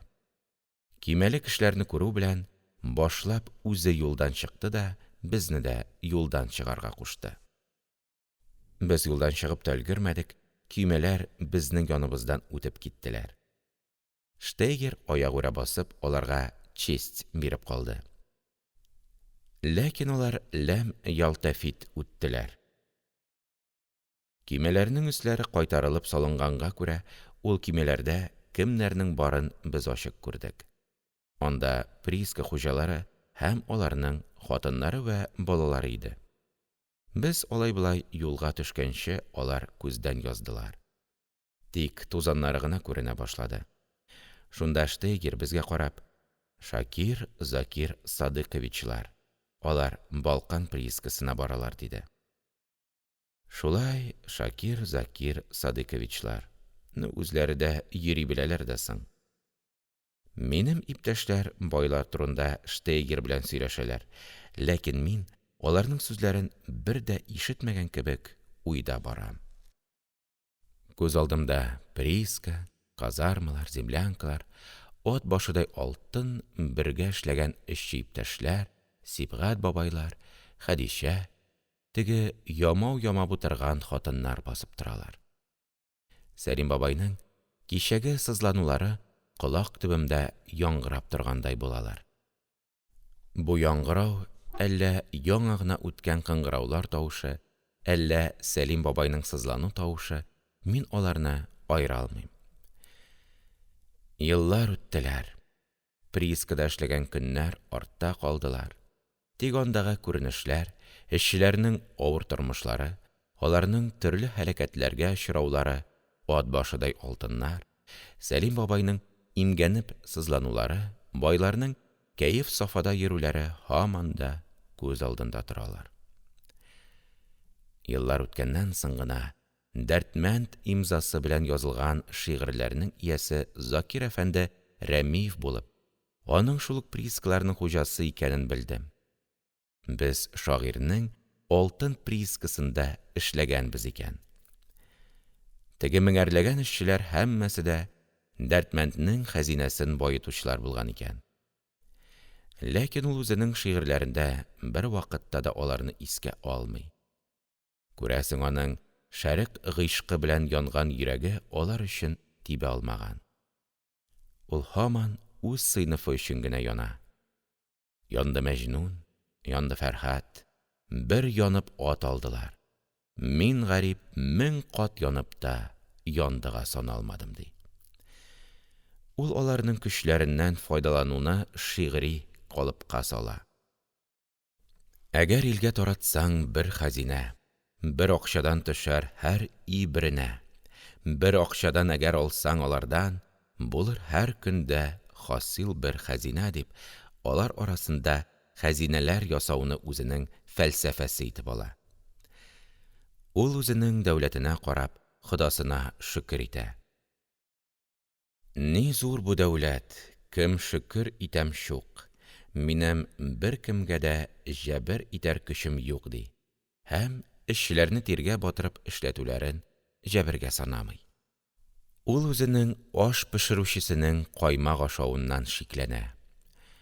Ашчы каймакны капкан, мәчегә яла япкан. Ышаныр микән бае, ни әйтер абыстае, дип, бер кавым каймак өчен аш пешерүчегә ышанмавын белдерә. Ул үзенең дәүләте кулыннан киткәнгә, эшчәннәр хуҗа булганга соң дәрәҗәдә кайгыра. Илаһи, калмасын көнең аларга, малыңны алсалар сат башкаларга, бүген биргәннәреңне дә кире ал. Ләкин ул малын башкаларга, чит ил байларына сата алмады һәм биргәннәрен кире кайтарып ала алмады бугай. Шуның өчен аның борынгы шатлыклары югала. Без генә идек, без, гайреләр ят иде. Бер җирдә идек даим, күңелләр шат иде. Революция капиталны һәм аның хуҗаларын тармар иткәч, алар таралалар. Инглиз, француз, урыс байларының Уралдагы рудник, алтын приискалары белән шагыйрьнең алтын приискалары да эшчеләр хөкүмәте кулына күчәләр. Хәзер аларда яңа эшләр эшләнә. Яңа калыпка җырлар җырлана. Көчле машиналар шаулый. Уралда хәзер магнитстройлар бара. Кара тупрак тулы мәзлум нидасы, алар кемдер, алар кемнәр фидасы. Мәзлум нидасы, ягъни изелгәннәр тавышы. Ләкин инде хәзер ул җирләрдә мәзлум нидасы түгел, гигант заводлар нидасы гына ишетелә.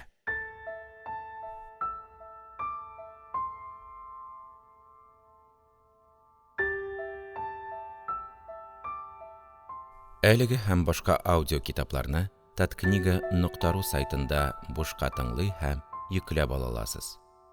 Аудио китапларны коммерция максатларында куллану тыела. Татарстан китап нәшрияты, 2018 ел.